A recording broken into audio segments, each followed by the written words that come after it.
The following podcast contains spoilers and profanity.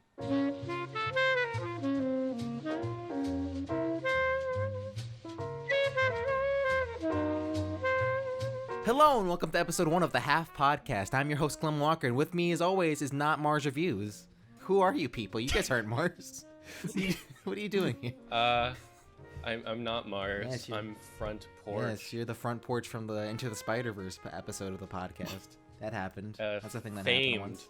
Famed front member porch. Famed from the Spider-Man podcast famed specifically. Mike Matei fan.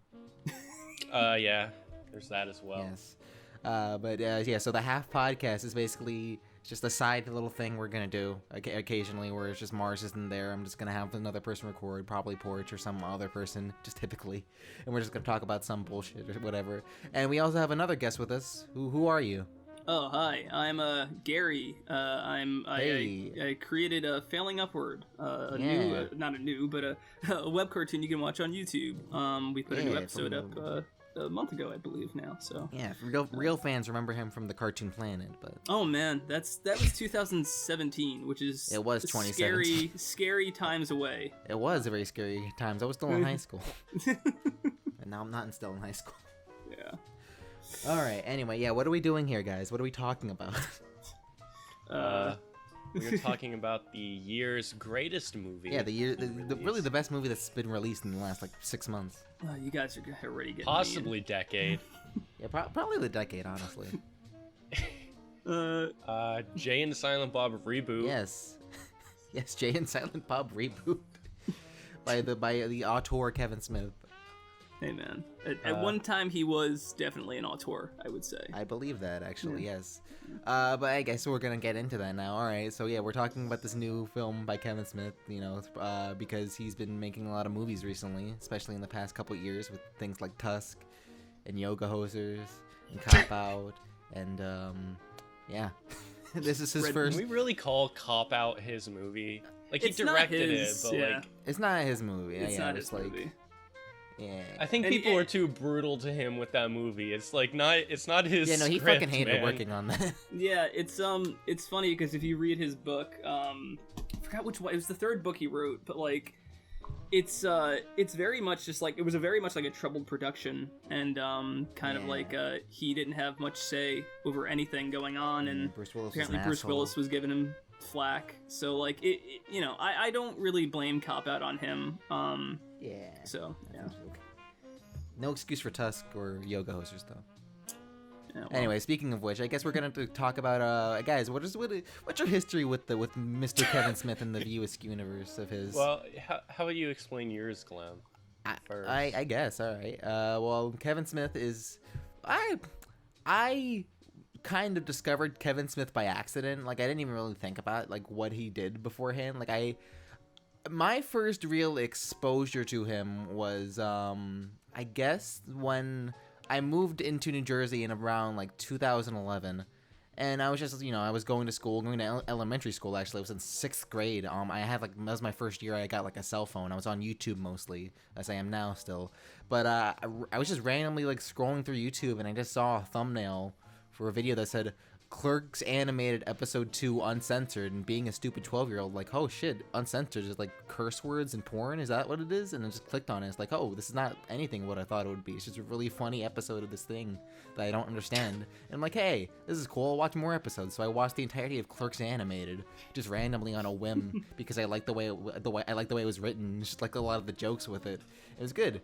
And then a couple months later, I ended up watching Dogma because my mom's boyfriend just put it on like just a whim. He just put it on. Just like, hey, let's watch this movie. It's really good. It's about like devils and shit. This is really accidental, isn't it? Yeah, really. Like I just like, oh yeah, this Dogma. Just things happening around you. This seems really cool. Like I'm watching Dogma, and then fucking Jay and Silent Bob shows up. It's like, wait a minute, I recognize those two.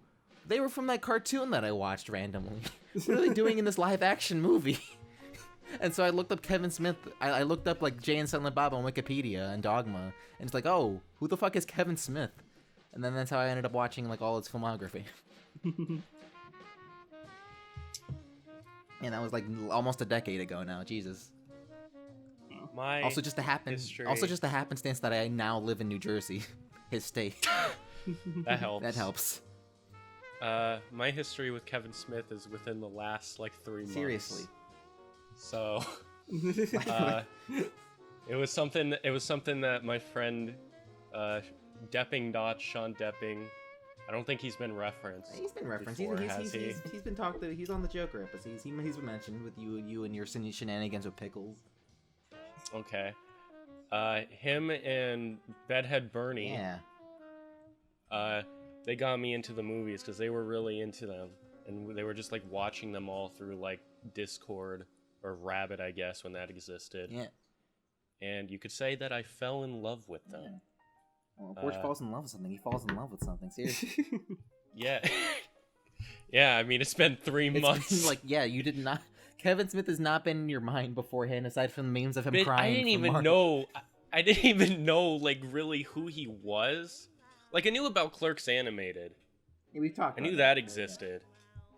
And I guess I knew of his existence, but I kind of, like, associated him with kind of, Marvel shill personalities, I guess. Which I guess he kind of is. But I was not aware that he made these very good movies before that. So No, you're just more exposed to his comic book men on AMC. Yeah. But yeah, that's my whole history. What about you, Gary? Yeah, you probably have the most history. Surprisingly, I mean, like, yeah, I've been a Kevin Smith fan for a while, probably since like junior high. So that was back in what, like 2002? Yeah, so this is like pre-Jersey Girl and everything, I guess. I remember, I think it's very similar to Glem's. My friend just brought like the DVD of Clerks Animated on a trip we went on, and I was like, what is this? And I found myself quoting it a lot, and nobody knew what I was talking about, so I'd have to like let them borrow my DVD, which was actually his DVD, which he left at our place, so he never got that back. And I remember, like, the same time we watched it, I was like, hey, you know, like, we should actually rent the Clerks movie. And then we did, and I'm like, this is completely different from the show. Very different, incredibly different. Yeah, it's the exact opposite of the show. But it did make a lot of the jokes in the show funnier. Yeah, you know, from there, I think I watched Mallrats, and, like, Mallrats became, like, my favorite movie ever, like, in high school. Like, that was the staple of, like, every single, like, Friday night. It was like, hey, we're not doing anything, let's just watch Mallrats. So, like, that, and then, like, getting the soundtrack and getting into all those bands, and, you know, as well as just kind of, like, I remember Mallrats was, like, the movie, I think I've mentioned this on the Cartoon Planet podcast, but it was just like, oh, you can write, you know, a movie about, like, two guys in a mall talking about comic books, and, like, that immediately got me into screenwriting. I mean, I loved movies before that, and I always wanted to do something in film. I wanted to be, like, an actor when I was a kid, but I was like, that's way too hard. And then, I'll just, you know, like, I'll just write stuff. I'll write what I know. I'll write about, like, you know, just observational stuff, and, yeah, I would say Mallrats, like, got me into screenwriting.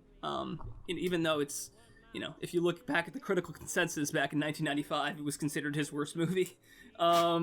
Which is, you know, it says something about his, like, the lasting appeal of a lot of his movies. I feel like they endure more than people think they would, and surprisingly, I think Mallrats is like the gateway drug for a lot of people to get into that into Kevin Smith's filmmaking. And for there, I watched the rest of his stuff, and you know, it's been on and off ever since. You know, like, sometimes he makes something great, sometimes not so much, but it's been quite the drought. Yes. So, like, what were some of the criticisms? I knew that Mallrats was kind of not that liked when it first released, but what were the criticisms of that movie? Do you recall? I remember, I mean, like, if I had to, like, I don't know, like, firsthand, like, what people necessarily didn't like about it. I just remember, like, Mallrats isn't as smart as Clerks. It's kind of like a dumb, like, frat boy comedy, which it really kind of is, but not really. I think it's smarter than a lot of those movies. But if I had to, like, put my finger on it, it's just not... It's weird. It's, like, a very weird movie when you think about it, because it's just, like... It literally is just people hanging out in a mall. Like, you know, but instead of, like, the cheap charm of Clerks, it's, like, $2 million movie. I do think a lot of it comes down to the budget and like Smith's skill with a camera at the time, because like if you watch it, it is not like it's not the most like eye-popping movie you'll ever watch. It's very flat. There's very basic shots in it, and I could see somebody sitting there being like, this is not fun to watch, but I got invested in like the dialogue and kind of like all of the quotes from that movie, and that's what got me into it. And it's just like that's his. Go ahead. I wrote. That's Kevin Smith's like strong suit. Really, is his dialogue. He got better with the camera. If you watch Clerks 2, like that has some pretty interesting like shots and stuff. But his strong suit has always been dialogue, really. I would even say Dogma has some interesting stuff going on, like cinematography wise. Even Jay and Silent Bob Strike Back is where I feel like he kind of like let himself loose. He wasn't as committed to kind of like the framing he had before, and like that's where it gets a little more mainstream and a little more wacky, and you could tell he was getting a little more loose and fun with his filmmaking. I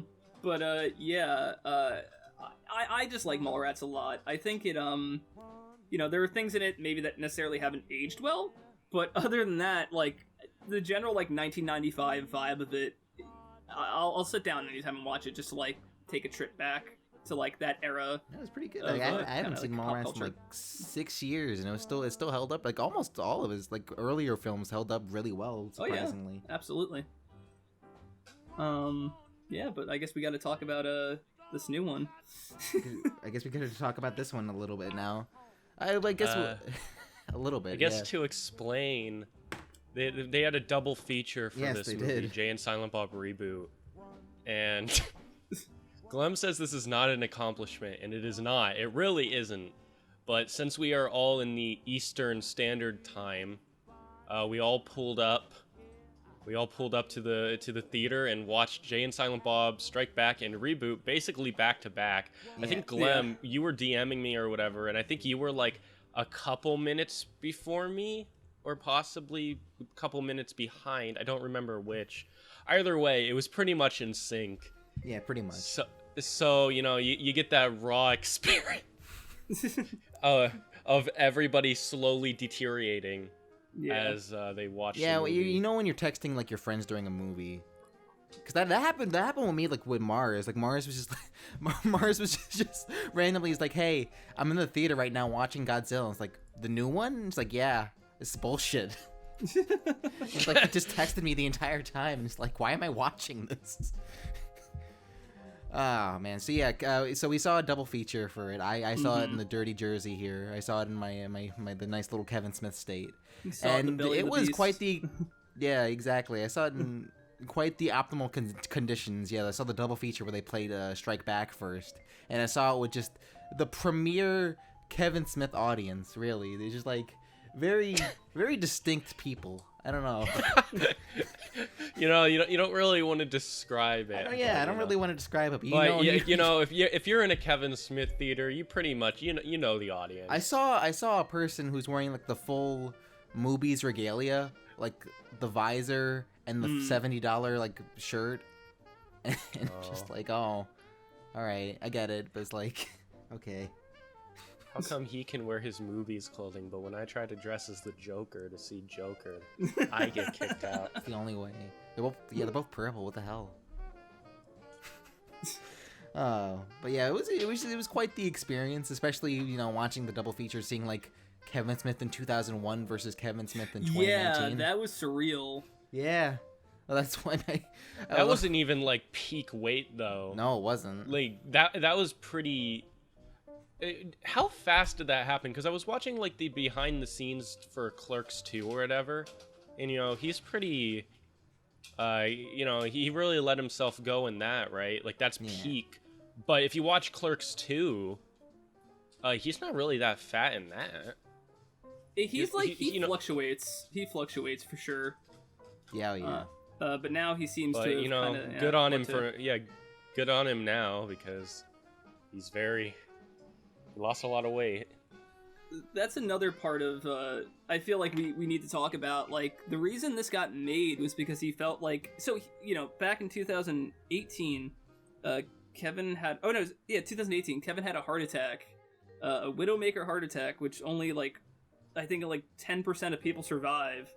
So he felt like he needed to make this movie to wrap things up. Which is also kind of deflated by the fact that we're getting Clerks 3 as well. But yeah, I do feel like he also kind of goes into that. He's like, well, now I need to make another one. And I feel like the heart attack kind of gave him a renewed interest in filmmaking.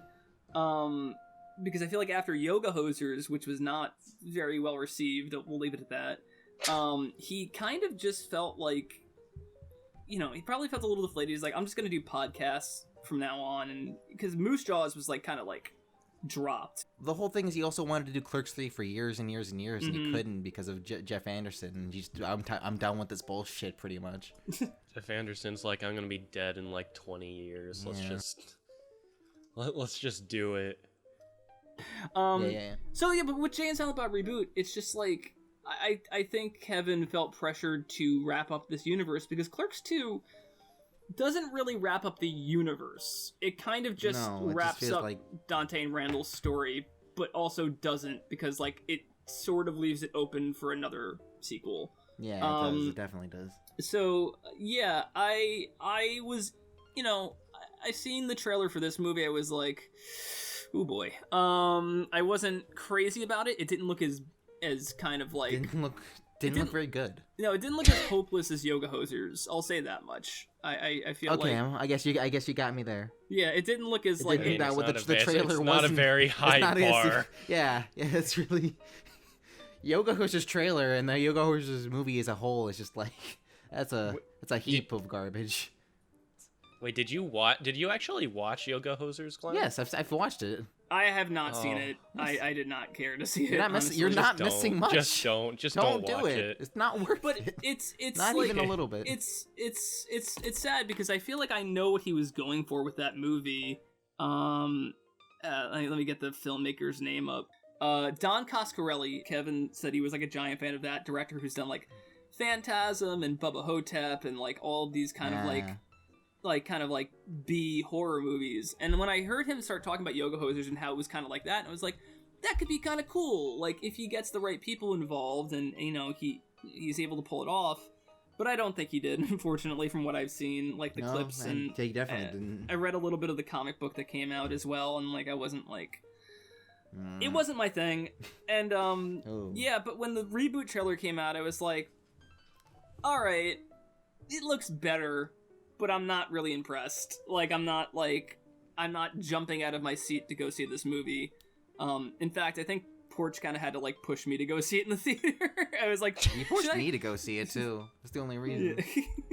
I push you because I thought it'd be... You got to see it, Glem, so we could talk about it. So we could talk about this thing you just got into. Exactly. Fuck you. You are a fucking curse, seriously, because like Porch immediately got into View Askew. He got into Kevin Smith, and not even 3 months later, it's like Kevin Smith announced, "Hey, Clerks 3 is happening now. It's finally happening after all these years." The year Porch gets into it, and Porch is a fucking curse. I think I got like into it before the Reboot trailer was out as well. I think so, yeah. Maybe. And it was, I don't know. And it was just like all these things happen. Yeah, it's just. But no, you had to see it. I did not. You did. Otherwise, we wouldn't be here. Yeah, we wouldn't. I guess. So yeah, we wouldn't be here. Okay. I guess we could talk a little bit about it now. So yeah, we saw the double feature of Strike Back and Reboot, and if you saw Strike Back, you've seen Reboot, pretty much. Kinda. Which actually, I don't know. I don't know if I can say that. I feel like there's more stuff going on in Reboot. Well, not more stuff, but there's like different stuff going on in Reboot. I would say the first like 20 minutes are kind of like Strikes Back, and after that, yeah, it's obviously movie. Trying to emulate it. That's okay. Yeah. That's saying something, because I also like watching Strike Back again after like 4 years. It makes me really appreciate it more in comparison to Reboot. I was laughing. I should also preface this with I had a fever while we were watching these movies. Like it just kind of hit me while I was in the theater. That's hell. I'm sorry. I had a headache. I was like, I wanted like I was just like really nauseous, and like I laughed a lot through Strikes Back, though surprisingly. I think that movie is still funny. I would say there's more stuff in that that's very dated comparatively to Mallrats. Very dated. Yeah. Oh my god, it's so dated. Yeah, it's very 2001. They go to for Miramax. Sure. They go to Miramax. They go to Miramax, dude. No. According to Bernie though, Bedhead Bernie, I was talking to him and he said like, yeah, the one they showed in theaters was apparently the extended cut for Jay and Silent Bob Strike Back, which apparently fleshes out a lot of the jokes and therefore makes it funnier. Okay. Which that's probably why. I mean, it's probably which is kind of interesting. I found myself liking it because I saw that movie and I hated it the first time. Like I literally fucking hated it. But then like upon rewatching it, there was a lot of funny stuff in there. And then Reboot happened and I'm just like deadpan. It's like just the comparison of those two movies is just like it's like night and day. Okay, so both films follow the titular characters Jay and Silent Bob, which is Kevin Smith and Jason Mewes' character from Clerks, and they sort of like drifted off into their own thing now because they've always been side characters in things like Dogma and Mallrats and Clerks, and just like here's their time to shine. And Reboot is supposed to be the whole like they're kind of spoofing like the reboots, remakes, and sequels that are happening now, especially modern day times like Marvel movies and shit like that. And it's just like Kevin Smith sort of doing the satire of those, and it's just yeah. I don't know really. I mean, like, where do we start with this movie? That's a very good question. Where do we start with this? That isn't just like talking about Strikes Back again. Yeah, let's. I guess let's start from the beginning with this. I guess the beginning. Talk about the beginning of the movie. So the movie is more or less like the same start as Strikes Back, but like upped a lot. It's where you start in front of the quick stop. RST video is gone. The fake quick stop. Yeah, but looks. I agree with Kevin Smith that it looks exactly like the other one. Like it looks exactly like the thing, except it's just gray. I know, like, if you had told me that maybe they just, like, repainted the original Quick Stop or whatever, I would have believed that was it. Yeah. Like, I would have totally believed that was it. If I didn't know the Quick Stop was just, like, didn't look like that, or just, like, it wasn't the same color, like, you totally would have got me, that was just filmed there. I feel like he did himself used a set in Clerks 2 as well. Yeah. No, in 2, I think... No, in 2, it's the one, it's that one. Is it the one? Yeah, it's I thought the it one. was a set in 2. I think in Strikes Back they actually used the original one because I think it was already gray at that point, and they just filmed it because I remember I've been to the Quick Stop multiple times. And it's like I've been on it's by the Henry Hudson Trail, which is like a biking trail I've taken multiple times, and actually I accidentally discovered it at one point. Which was like, oh shit, there it is. I didn't even notice that. It's very much looks like the original one, like to a T. So we start in front of the Quick Stop. Dante pulls up. A SWAT team pulls Brian up. Brian O'Halloran, he's back. Brian O'Halloran looking a little tired for sure. Looking good. Looking a little bit tired. Yeah, like maybe someone woke him up. He's looking a little bit 49 years. 49 years of age, looking a bit 49. Yeah. But it's all right. No, I mean, like, he looks proper for his age. Yeah, but Jay and Silent Bob get arrested by the SWAT team and taken to court. And why did they get arrested? We gotta explain why, because I didn't understand what the hell was going on at first. Like, I was like, wait, what? Yeah, it was kind of weird. Yeah, it was like there's a chicken place that's also like a weed refinery or something. Not refinery, like a weed dispensary. And I was like, oh, okay. Like, it took me. I really like that.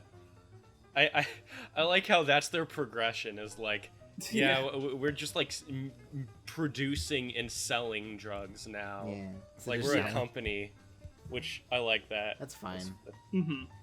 But yeah, they get arrested and tried in court.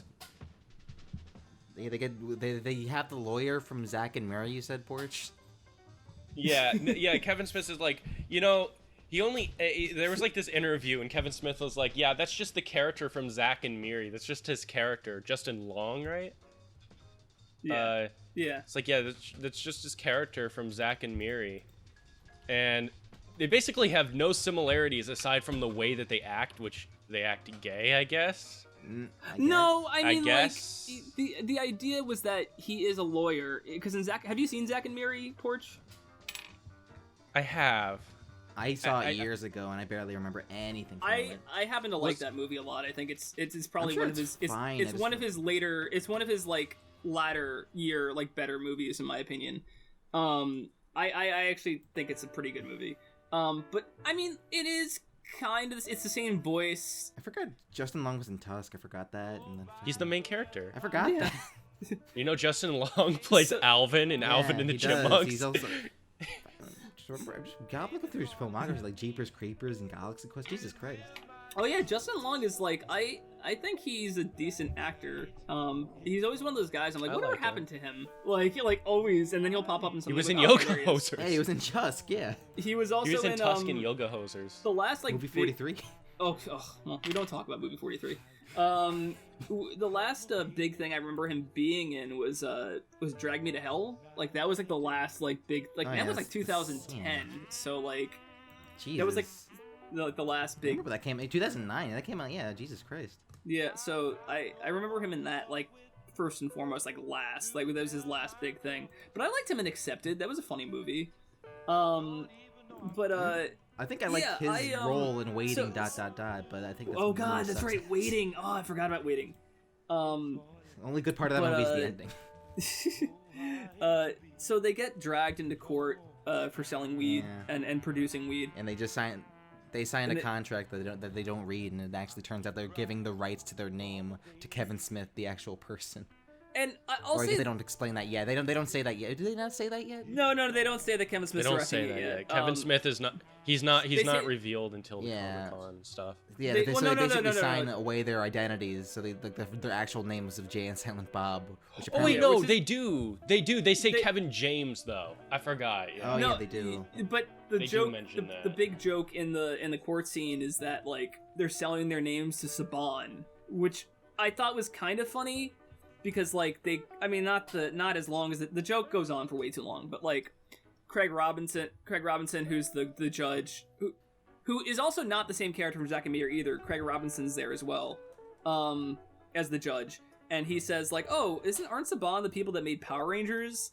And then Justin Long explains that they were like a multimedia conglomerate now or something like that, and I'm like, okay, it's kind of funny because that would have been my first thought if somebody said they sold something to Saban. Like, and I'm honestly like.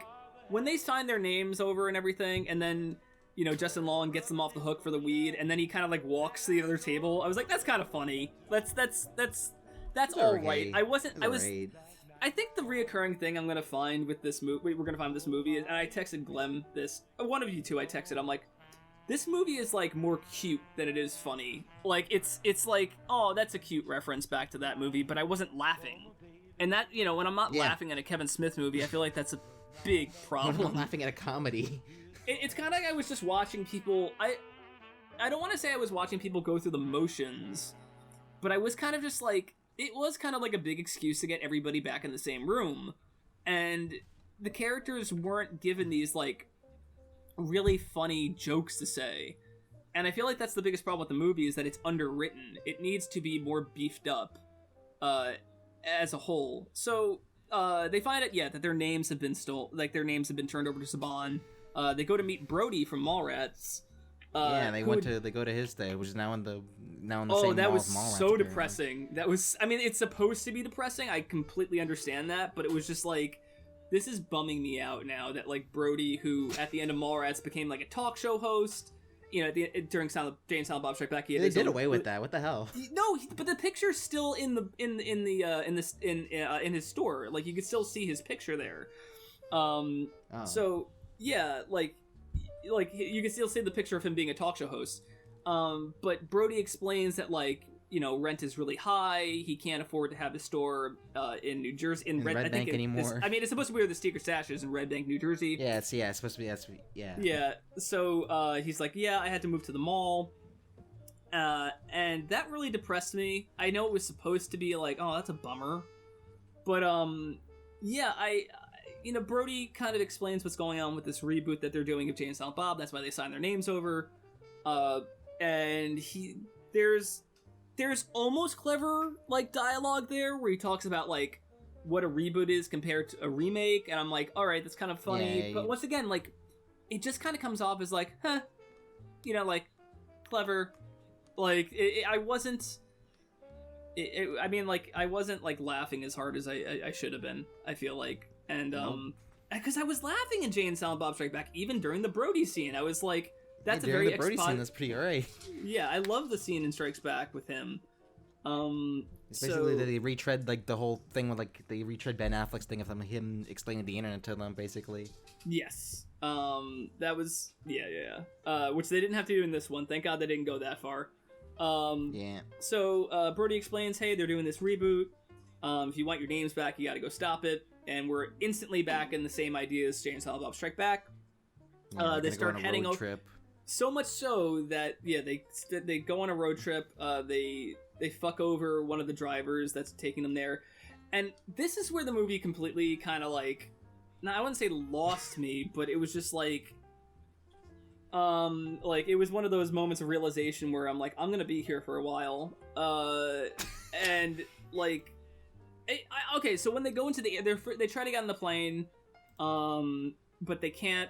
There's kind of a funny joke about like Silent Bob being too fat to fly. I'm like, all right. You got me. That was kind of funny. He lost his weight. He's vegan now. I know, but like that was what was funny. I was like, all right. I like the fact that they don't have actual names. They're just Jay and Silent Bob. Yeah, exactly. Like they try getting plane tickets. Like, what's your name? Well, Bob. we do know that Silent Bob's full name is Robert Butowski, I believe, because the cartoon tells you that. I forgot what that's the baseball episode where they kind of do like they parody at the end of The Sandlot about where everybody went. After they mentioned this where it's like Dante got married. Randall owns the video store now. Silent Bob's the senator, and James Senator got Robert shot and killed in Vietnam. He was drafted and killed in Vietnam. But okay, so that was kind of funny, but then as soon as like Ralph Garman shows up on screen, I was like, okay, here come the cameos. And all the cameos is just a string of cameos because they go to movies and they make Kevin Smith's wife and what's her name, the voice of Sadie, Kate McCucci. Yeah. I was excited. I was like, oh, I wonder what dialogue Kevin Smith will write for her. Nothing. Like nothing. She doesn't even really say anything. No, she gets nothing. She's just an eggplant joke. That's all she is. One of like legitimately like I honestly think Kate McCucci is like one of the funniest comedians out there. I think she's when her and Garfunkel and Oates are hilarious, and like she's given nothing to do except react to Jay being gross, and I'm like, this is okay. But even before that. We get Fred Armisen in a car, and I'm like, this is... Yeah. And they go into this whole thing about, like, how he had this tater tot thing, and I'm like, this really isn't Hater fun. tots, yeah, that was great, that was funny. I was like, this is not good. No. Oh my god. But, so, okay, we do the movies thing. We're kind of just recapping the whole movie because we need to understand it. We can recap like a decent amount of it. We try and like not explain the entire thing. Just talk about like the major points that like. Yeah, we're gonna get to it. But the Fred Armisen thing, I was like, oh man, this is not good. No, it wasn't. And I was rolling my eyes a lot during that scene. I was like, this could have been cut out. They could have just gotten a car. It would have been funnier if they carjacked Fred Armisen and then just took the car to movies, because like this Hater Tots thing doesn't really pay off that much. I think there's like 2 jokes after it that involve it, and I'm just like, ooh no. I think this is also about the time that the Dogma scene kicks in. Oh yeah, that's because it's like a random transition. Where Matt Damon shows up and he's just like, "Hey, I'm Loki from Dogma," and literally says that. Which is, I feel like if the movie was a little better, I would have forgiven this. Probably would have been better for like towards the end or something. Like literally, all you have to do is take that scene and make it like an after credits. Yeah. It's sure, like it was just in the middle of the movie for no reason, and he never shows up again. He doesn't. It's just it's just clear. Well, it's clearly because of it's Matt Damon, and he's a high profile, right? Yeah. It's probably This was probably like on his off day. Like, he's like, sure, Kevin Smith, I'll be in your new movie, and like. They just cut to it. It would have worked a lot. You can do that, but it would have worked a lot better if you just had it at the end. Yeah. Yeah, but it's around this point where like Jay is trying to meet his love interest from Strikes Back, Justice, and she's married now, and she's like, oh, I have a kid now. It's actually your kid, and it's Harley Quinn Smith. She's married to Dante's wife. Yeah, she's married to Rosario Dawson, who's not playing the same character. And from Clerks it's funny 2. that you guys said you had like a problem with her showing up as a different character because that's not. I didn't have a problem with it. No. That's always been a thing. You were like, it's weird. That's always been a US Universe thing, though. Yeah, it's like because like I remember like Brian O'Halloran, he played like he didn't play Dante in Mallrats. He played like his cousin or something. Gil Hicks. Yeah. He's good in that movie. I love that scene. It's a good one. It's a good scene. Yeah, absolutely. No, all right. So yeah, I thought you guys did. I guess you didn't. It was just kind of weird to have her for this in particular, and not just like make a small little reference to her being in Clerks 2. It's like you had an opportunity for that. Sure. But yeah, so she shows up. Jay and Silent Bob get introduced to Jay's daughter, who cannot know that she can't know that Jay is her father. I think Justice made that clear. Like, you can't tell her that you're her father. So they have these fake names, which kind of confused me. I was like, wait, why is she calling him that? And like, oh, right, she introduced him as that. That was like another thing where it's just like, I kept forgetting things that happened during the movie. Like, I felt like things weren't not stated enough, but they weren't loud enough when they happened. So when they start calling him other things, I was like, wait, what? And then, like, I was like, oh, right, there's a fake name. Okay, continue. But she needs to go to Hollywood. She needs to go to Hollywood as well because she has a friend that needs to get there to go to the Blunt Man and Chronic Comic-Con thing called Chronicon. Which, jumping a little bit forward, that was some expert Hot Topic product placement. That stood out to me like the biggest sore thumb in any of his movies, where it's just like, oh, that's how this got made. Okay. Or maybe Saban was like, hey, we partner with Hot Topic, so you got to put him in there. Maybe it wasn't even his Funko choice. Pops. Also, I didn't realize, and this is also in that Hot Topic scene, that the guy that was talking to them, I didn't understand the joke was that he was the kid who bought drugs from Jay in the beginning of Jay and Silent Bob Strike Back. I didn't understand that was supposed to be the joke. And I was like, until they explained it at the end? Yeah, I was like, oh, yeah, okay. They extended on that near the end. It's like, when nearly 20 years go by, I'm gonna not know who that is. They had like a whole thing at the end where like, hey, you're the same kid? And it's like, oh yeah, we can't wait to do this to you. You want to buy drugs from us? $200, little man. Put that shit in our hands. Like, oh wow. All right. Cringe. Great. Amazing. Okay. So, it's at this point we're introduced to Harley Quinn Smith's menagerie of lady friends, of girls. Yes. Who could have easily been condensed down to one other friend. I was about to say, also known as a cast of underdeveloped characters. You had a deaf girl, you had an immediate Middle Eastern girl, you had an Asian girl who barely talked. That was the whole thing with her, but that, this whole twist There's at the no end. jokes. There were no jokes. Like, I was like, where are the jokes? Aside from, like, I would have, I mean, I don't know, fuck like... Chris Hemsworth. I mean, I guess the idea is that, like, Kevin Smith wanted to kind of poke fun at how, like, ludicrously over-the-top Strikes Back was with the female representation of having them be, like, super spies and, like, burglars and everything. And he wanted to talk about how reboots will diversify an all-white cast, which is that's a fine commentary to make. I think if done well, that could be really funny. I'm sure there are things that have done that well. But it's just in diverse, this, it was just like really, they don't really do anything. The problem was the characters didn't really say anything. Like it wasn't that the actresses are bad, or even like the idea of the characters was bad. I totally supported that. I thought that was a really funny idea, but like the characters don't say anything. Like they kind of just have like a couple one-liners about like, oh, we like Chris Hemsworth, which again could be funny, but like they don't really do anything with it. Which was fucking awful. Yeah. Though. That scene, just skip ahead real quick. That Chris Hemsworth scene. There's a cameo by Chris Hemsworth. They're at Chronicon. There's like a little. They just have him standing in front of a green screen. Yeah.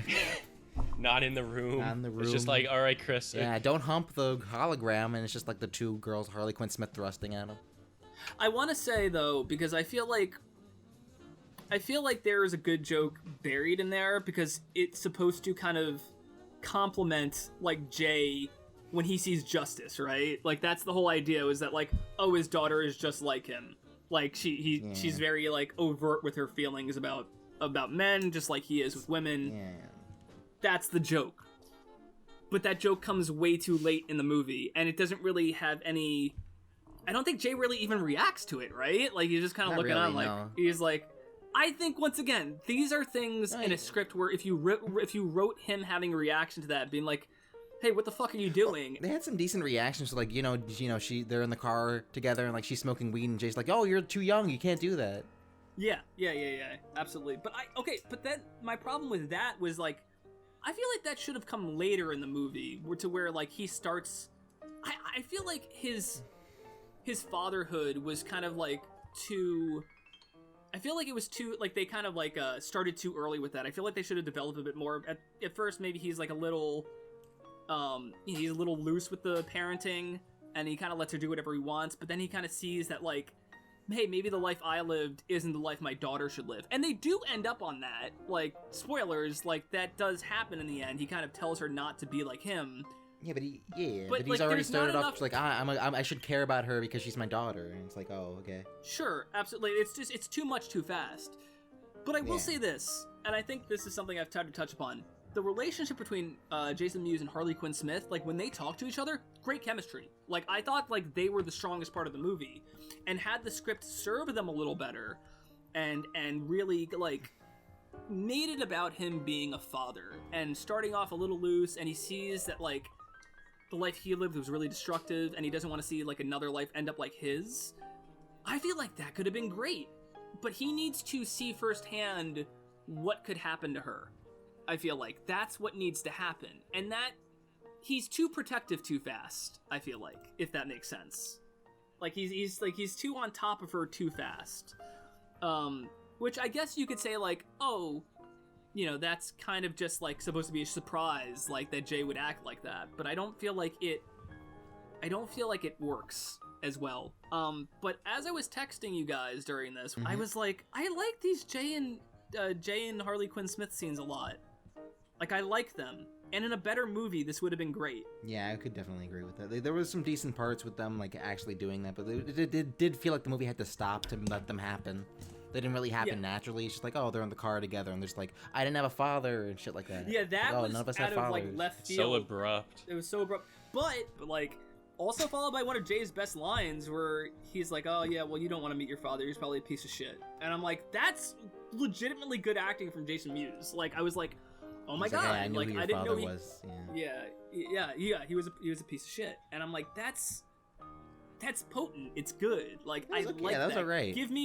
Give me more of that, and less of, like, the making fun of reboots. Less of silent, Leslie.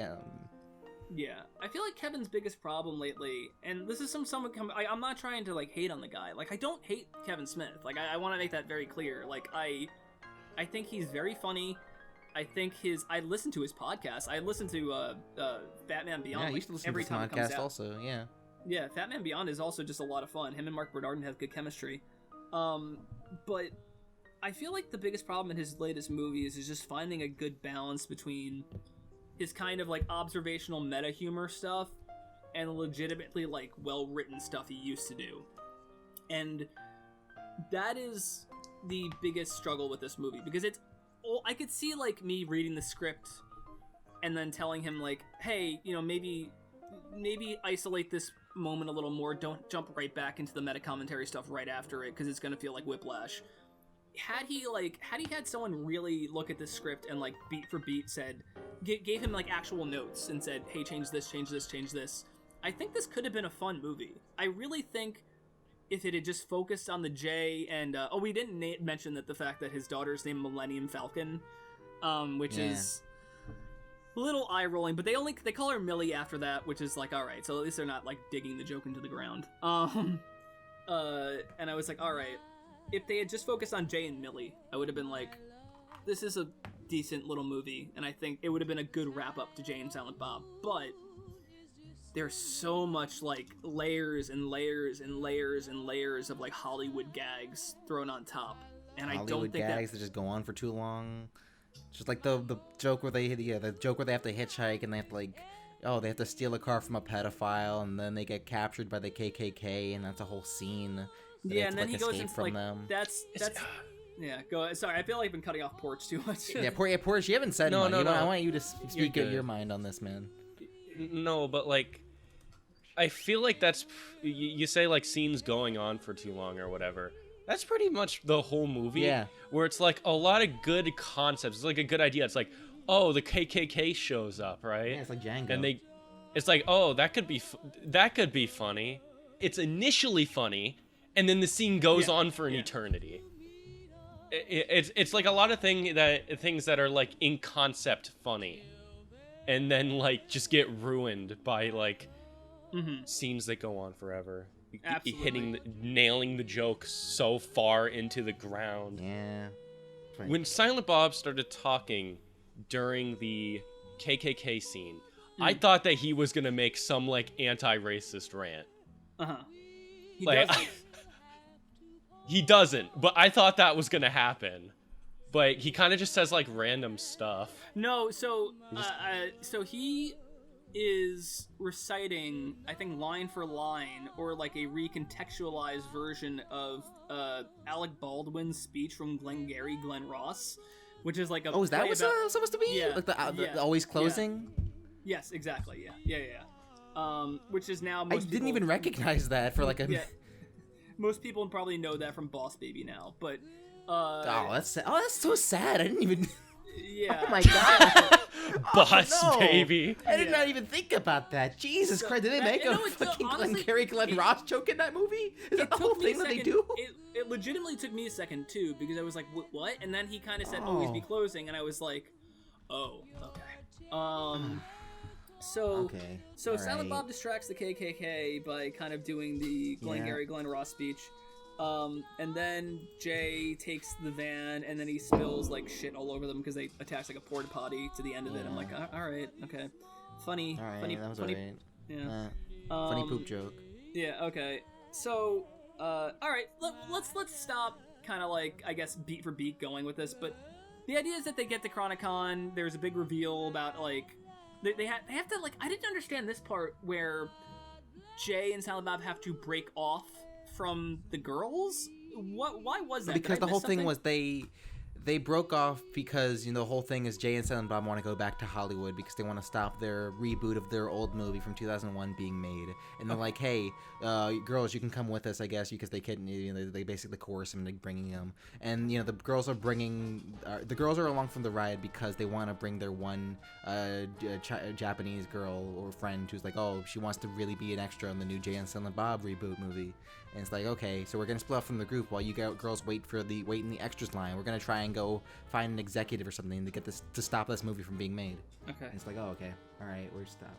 But why couldn't they have met back up later? I didn't understand that. No. Like, I didn't understand why. Like, I did. That was something I didn't understand. Where it's like they could it felt kind of easily weird. meet back up again. And Regardless. I guess maybe he didn't want to be in her life anymore because he thought he was a bad influence. But once again, I feel like they didn't go over that enough. They didn't have Jay be reckless enough to feel like a bad influence. I felt like he was too good of a person. That's a weird thing to say, that Jay was written too good in this movie. Like, he was written way too nice. Well, they probably split off so they can have Jay and Silent Bob do that whole gag reel where they go through all the panels and meet the security guard from Strikes Back again. And like have the whole thing where like, oh, there was some okay stuff like that. Oh, the Clerks gag was pretty funny. The Clerks gag was pretty great. The Clerks one was alright. I didn't mind that one. They turned black and white. That was okay. But and then they had the one where like, oh, like the guys from the Comic Men, like the AMC show showed up, and they're like, oh yeah, the sad truth of the canceled show. They have the true highlight of the film, the Let's scene with Ben Affleck. Yeah, the Chasing Amy callback. The most touching thing Kevin Smith has probably written since like the late 90s. Legitimately. That's a very good point. Like, I was engrossed in the scene because Affleck was so like natural and completely slid back into the role of Holden from Chasing Amy. And I didn't question it for a second. I didn't see it as Ben Affleck. I saw it as Holden McNeil. I'm like, he's that character. And I mean, of course, they make some jokes about him being Batman and stuff like that. But like, when he's telling Jay about like how great it is to have a kid and like, you know, how fulfilling it is and like how it changes your life, I was like, this is amazing. Like, why? And I think it kind of proves my point about, like, this should have been the movie. This should have been the whole movie of them, of Millie and Jay, from the get-go, just being together and kind of figuring out their relationship. Forget about him not being able to tell her that he's her father. Forget that. That's bad. I thought that was bad. I was like, and I feel like that completely stopped them from getting closer during this movie. Yeah, I saw a glimmer of like that for like the change, the part where he's talking to Ben Affleck, the Holden. Yeah, like, he's talking like, to be the movie. I wanted that to be the movie where it was literally just Jay discovering what it's like to be a father. And I wonder if it was like, did he feel like maybe if he wrote it this way it would be too close to Jersey Girl or something like that? Because that is kind of the plot of Jersey Girl, is a man discovering his love for being a father. Yeah, which is, I mean, listen, I'll watch a million movies about that. You could probably, like, if Kevin Smith wrote as strongly for that scene... If it was done well. Yeah.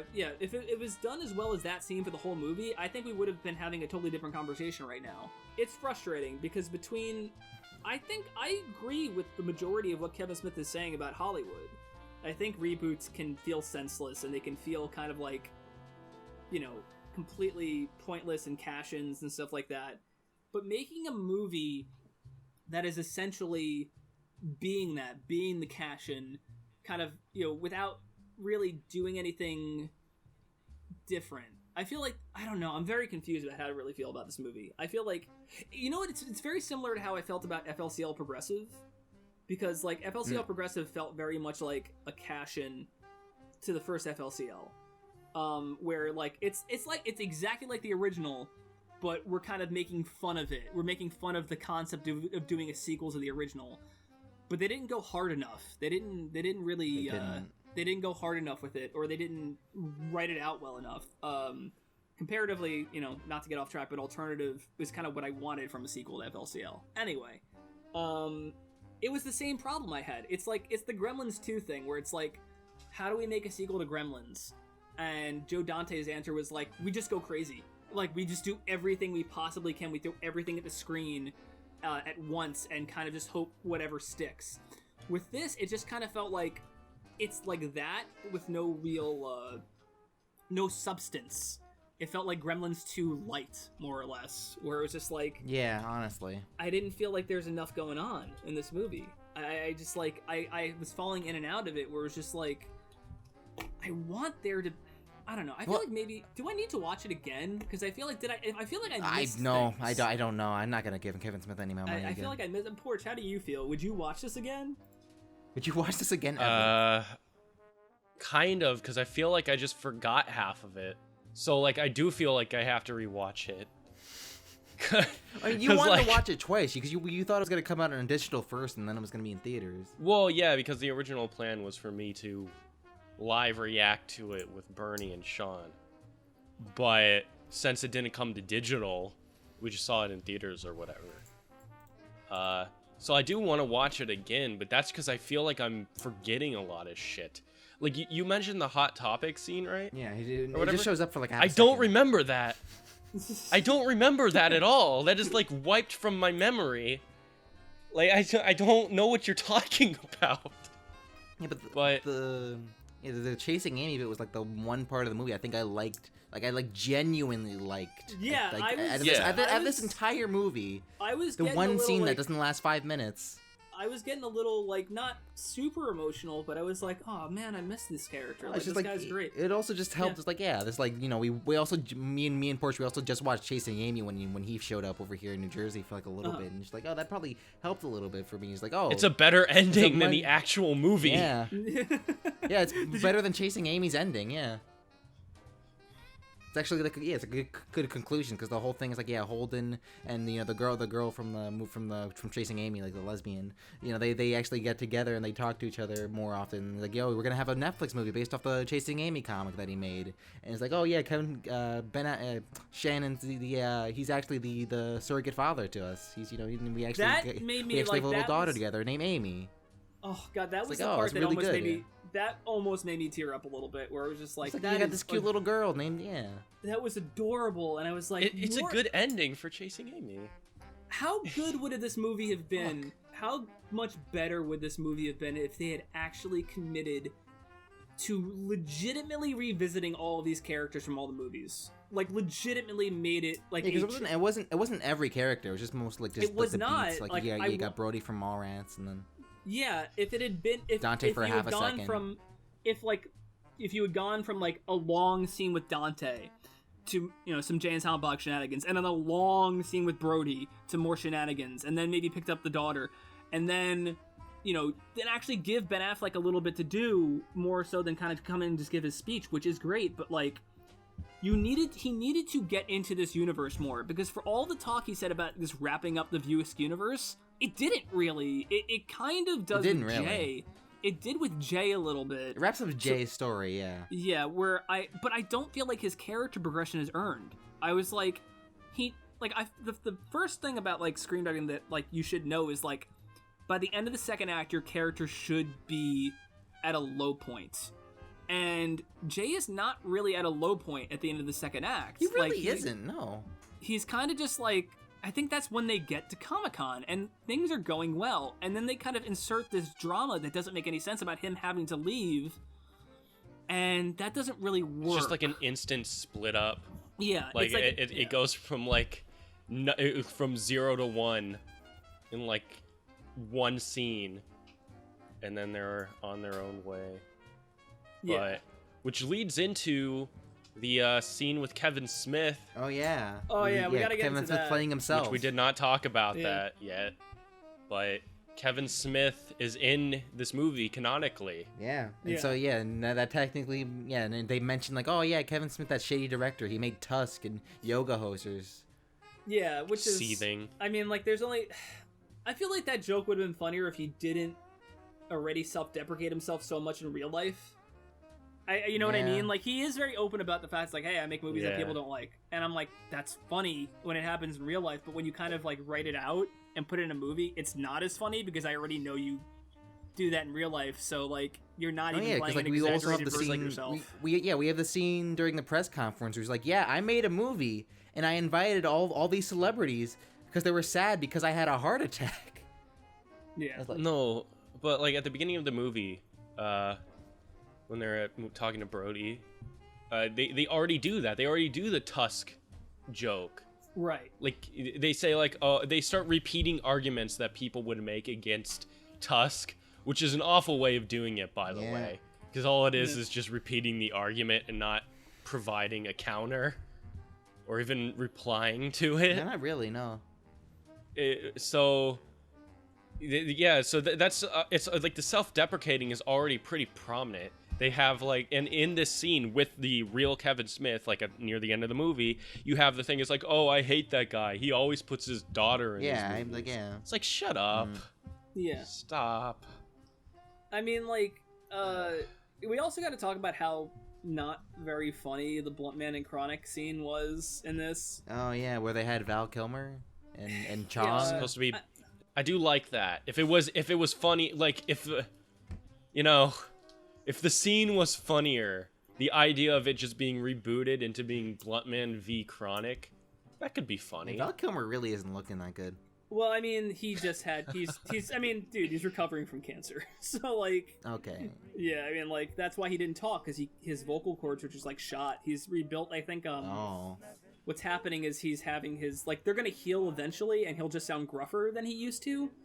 But, like, right now, he just can literally not talk. And Val Kilmer actually messaged Kevin Smith, said, hey, I hear you're making a movie in New Orleans. I'm out there right now. Would you be okay if I was made like some kind of cameo? He's like, I can't talk. I'm just warning you. And Kevin Smith's like, oh, I got the perfect role for you. And I'm like, that's kind of cute and funny. Like, that's like, because he can't talk. He's Silent Bob. That works. He's Silent Bob, yeah. But the jokes in that scene were just like, did you feel like this, like, that whole segment was really plotting and like it didn't really, the jokes weren't landing for you guys? Like, it just felt slow and clunky. Yeah. Because those actors were never in the same room. I don't know if you couldn't tell. None of those actors were in the same room. It's very evident. It was like you see Chong, he's like just in a completely different like angle and perspective. Yeah. Just like it doesn't look right. Yeah, that like all really funny ideas to have like Chong be Alfred. Kind of funny. Kind of funny. But like it's like that's this whole movie in total. Good ideas, bad execution. Like, just like kind of funny. Funny in concept. Funny in concept. Yeah, that's a better analogy. when we were talking about them after, we were like, these are kind of funny ideas. Like, why weren't we laughing in the movie? Like, and I like. Yeah. I think one of the best things, like I talked to Porch about this, like after we saw the movie, it's like, you know, me and Porch, we had like, I don't know what you saw the movie in New York, and I don't know what kind of theater seating you had there, but when me and Porch saw it, we had like reclining seats, like those cool ones, so you just like, I had those, I had that too. Okay, cool. Well, while we were doing that, I just mentioned to Porch, like, yeah, while that movie was going on, like everything I didn't laugh at, it just kind of like ended up seething into the seat and just like kind of like scrunching down and just like I was doing the same exact thing. I was just like slumping into my chair. It's like, why am I watching this? I'm not laughing. Everyone else is though. I feel like all these Kevin Smith. Yeah, I mean, there was a girl next to me who thought it was the funniest thing in the world, and I was like, good for her, because I wasn't getting the same. Like, honestly, like, a lot of people are like, oh, I can't believe people laugh at this movie. I'm like, no, I'm glad somebody was able to get enjoyment out of this. Like, honestly, because one, I think that explains maybe why Kevin Smith is still doing what he does. I think people legitimately like his stuff, and that's fine. But like, as for me, as somebody, you know, who probably is also has similar upbringing to this person who's sitting next to me, I feel like maybe just my film relationship with Kevin Smith is kind of like at the end. I don't know if he can tell me anymore about myself through his own experiences like he did when I was in high school. I don't think he can do that for me anymore. And that is the bummer about Kevin Smith for me, that like all the stuff that I related to in high school that kind of shaped me in my formative years isn't really in his films anymore. It's kind of or it is, and I'm just not relating to it anymore. And I think that's a bummer. But at the same time, I mean, like, we've kind of talked about how like the screenplay itself is illogical at certain points. A lot of the things don't add up. A lot of things don't make sense. So I wonder if things are still there that he could still speak to me as a viewer personally, but he just doesn't. He just doesn't have a good script editor, or he's kind of just trying to do everything on his own.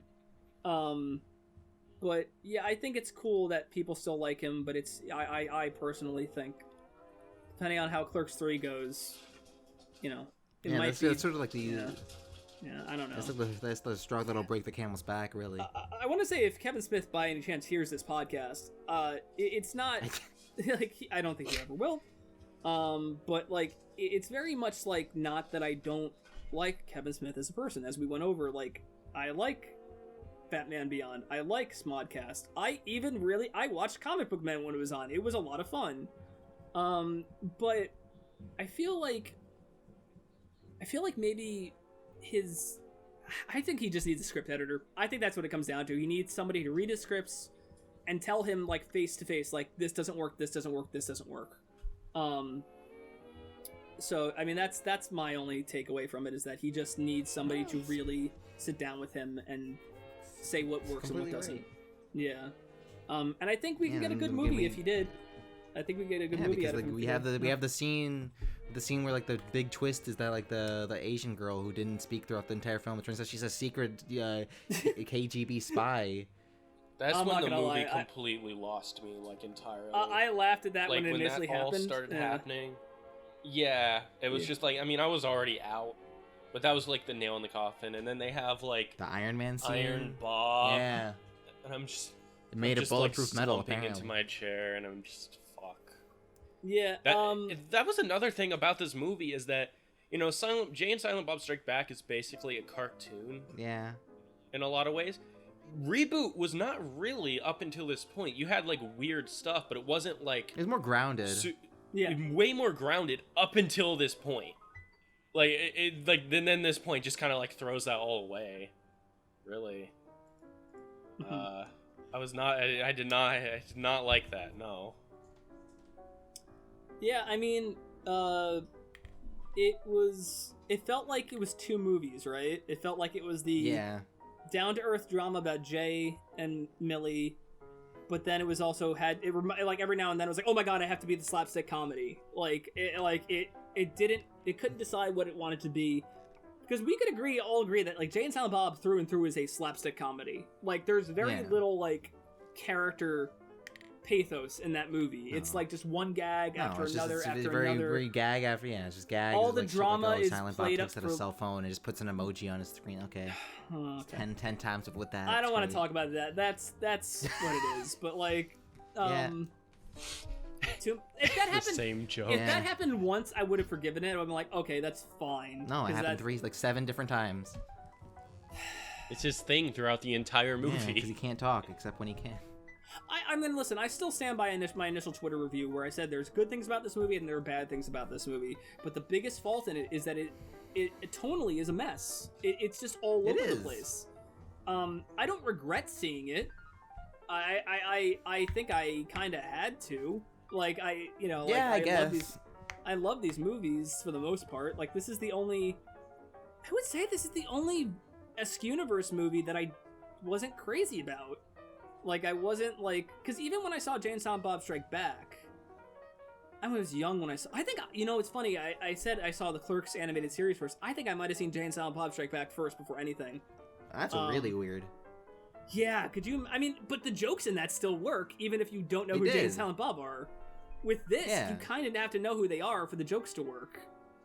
Well, that's what... I think I've mentioned this multiple times. Like, I think, like...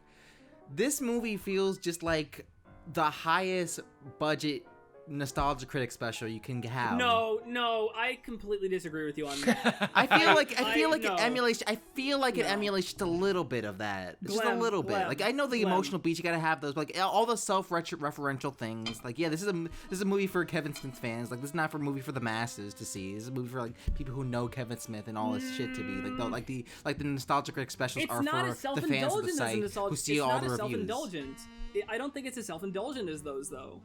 And I think it has more of a right to be cameo-filled and reference to Kevin... Because Kevin Smith made his mark on Hollywood. And I think... Yes. I mean, literally, he just had his, like, hands at the Grom's Chinese Theater.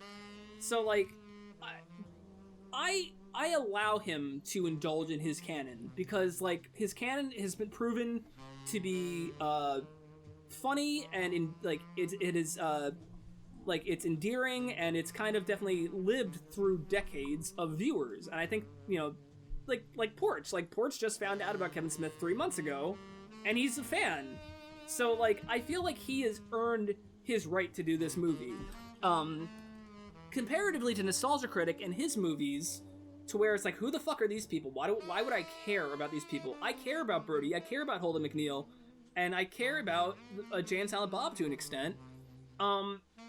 I don't think it's like the Nostalgia Critic movie. I think that's kind of like... I think that's taking it a little too far, in my opinion. Okay. I understand where you're coming from. I get it. Yeah. But, like, I care about these characters. I don't care about the Nostalgia Critic characters. I get it. It was like, I guess I'm also coming from, like, my point where I did actually, at one point, care about the Nostalgia Critic and his characters being a kid, and now I'm not a kid anymore, and I hate him now. You wouldn't say you cared about the Nostalgia Critic in the same way you cared about the characters in these well-written movies. You know what I mean? Well, yeah, like, because at that point, I hadn't seen these movies up until like 2011. And, Kick-Assy and Suburban Nights had come out. I was like, oh, wow, I like these ones cool because, like, I know this Nostalgia Critic. I watch his reviews. I know all these people, all these characters who make the cameos. It's like, oh, yeah, all these internet people I like. And it's like, oh, shit, this Kevin Smith's one with Jay and Silent Bob is, like, much better. This movie is a little bit better than something like To Boldly Flee. But I don't know. I feel like they're... Come on, dude. Come on. I don't know, man. I laugh at both equally, and I'll find myself probably laughing at To Boldly Flee just a little bit more than this one. Because you laugh at To Boldly Flee because it's bad. like this. I feel like this movie is a little more upsetting. I mean, I don't want to say upsetting.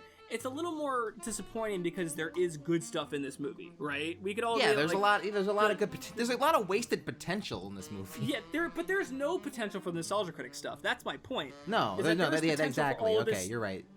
There's potential for all this stuff in Reboot to be good, and there's no potential in the Nostalgia Critic stuff to be good.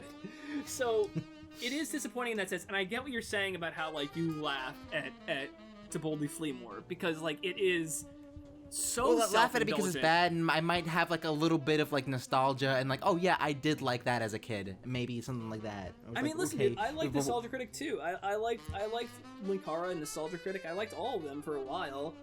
and then it kind of became obvious that Doug's an asshole, and and then those movies are tarnished. Like, whatever good faith I had in those like crappy internet movies is now tarnished because Doug is like a dick. On top of that, there's not even enough like artistic integrity in those movies to separate the artist from the art. So now I double hate them because they're bad movies and the guy who made them is a jerk. Whereas with Jay and Silent Bob Reboot, not a great movie, but I love the guy. I love Kevin Smith. I think he's like legitimately funny and endearing, and I know I'm kind of repeating myself from before, but he is like, he's a nice guy, and he's just kind of an everyday Joe making movies, and I like that. I mean, maybe not so much anymore. He's probably got a lot of money now, but he still maintains the demeanor of like the everyman moviegoer. And I feel like people kind of slag on him a little too much for like the Marvel stuff and the DC stuff, but I think he explained it well, and it was just like, listen, I never thought I would live past a certain age to see Marvel movies, so my perspective is totally different. The fact that these movies are coming out is a miracle to me, so I treasure them. And while I can't say that necessarily makes up for a lot of the lack of critique he has for them, I can say that, you know, I understand where he's coming from when he says all that stuff. I'm like, yeah, if I grew up in the 70s and 80s just reading comic books and fantasizing about what these might look like on the big screen and then getting that, I might feel the same way, where it's just like, oh yeah, I would totally treasure that. I mean, you could have people who are, you know, the complete opposite perspective, where it's just like, oh, it'll never be as good as the comics and like all these movies suck. But I get what he's saying. But my point is that I care about the guy. Not a great movie, but I don't think this movie is as self-indulgent as a lot of people, a lot of critics have said it is. Do I think it is the most self-indulgent out of all of this Viewist Universe movies done? Probably. Like, if I had to say which one is the most self-indulgent, it is this one. At the same time, I feel like... To the point where he's in the movie and he's making references to his own daughter, saying like, oh, I don't believe in nepotism. It's like, that was supposed to be like the meta-ness of the movie, which did not work for me. It didn't work. It didn't work. It's the thing. I feel like I'm talking out of like two out of two brains right now, because like I feel like I want to like this movie more than I did. I feel like whereas you guys were kind of checked out, I was like, maybe there's something at the end that's gonna like really sell it for me. But then once we got to the big plot twist, I laughed for a second, and then it went on for 10 minutes, and I was like, could have easily wrapped this up with her kind of giving her speech. And then it just stops after the non-resolution. It's literally like hard cut. Hard cut to and them, and they're in front of like the quick stop. It's just hard cut. It's over. Doesn't Kevin Smith? Doesn't he get up at the screen in front of the screen at one point and say like, "Oh well, characters know the twist. You know, everything seems okay." He says that. He's like, yeah. It's just like funny in a better movie, right? Like really funny in a better movie than this. But no, like they don't even like step outside and kind of like go over everything. Like it just goes they film stuff outside. There's like bloopers, or they show like Kevin Smith yelling at them outside of the convention. Yeah. They just cut it out of the movie so they can end it. But okay, so and then we go into what I think is the second best scene in the movie, which is the ending scene where Jay tells her that you do not want to stand in front of the quick stop your whole life. But once again, this doesn't feel earned. It kind of feels like he had a great idea for an ending but didn't know how to build up to it. This whole movie feels like it's leading up to that really good scene at the end, and the rest of it kind of just like leads you to it. It doesn't justify to it. It's just like a path to it. It's weird. It's very weird. But I like that like she kind of got her moment with her dad to kind of just hang out and drink coffee. I just realized we're gonna have to kind of like reiterate just a little bit of this, like not the whole like dad. I mean, because it's kind of a dad thing. Like how depending how Clerks 3 is done, we'll probably have to see Dante and his kid. Yeah. And I think you could do funny things in Clerks 3 that spawned from this movie with Millie and Jay, to where like Jay is a better dad than Dante. That could be really funny, but like it's gonna come down to how he writes this movie. And I'm interested in Clerks 3.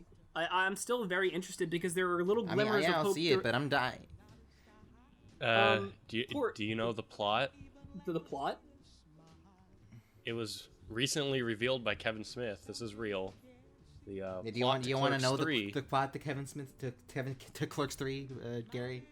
Yeah, I know it too. Okay, I would like to know. Randall has a heart attack. Decides that he came so close to death and his life has meant nothing. There's nobody will remember him, basically. He has no family or anything like that. And in the recovery, he comes to the conclusion at midlife, having almost died, having worked in a movie store for his whole life and watched other people's movies, he tells Dante, I think we need to make a movie. So Dante and Randall make Clerks. That's the story of Clerks 3. Well, hang on. Is that the existing plot that's been out for a while? Like the one they... Is this a new one that he just came out with, or...? This is new. Yep, this is new.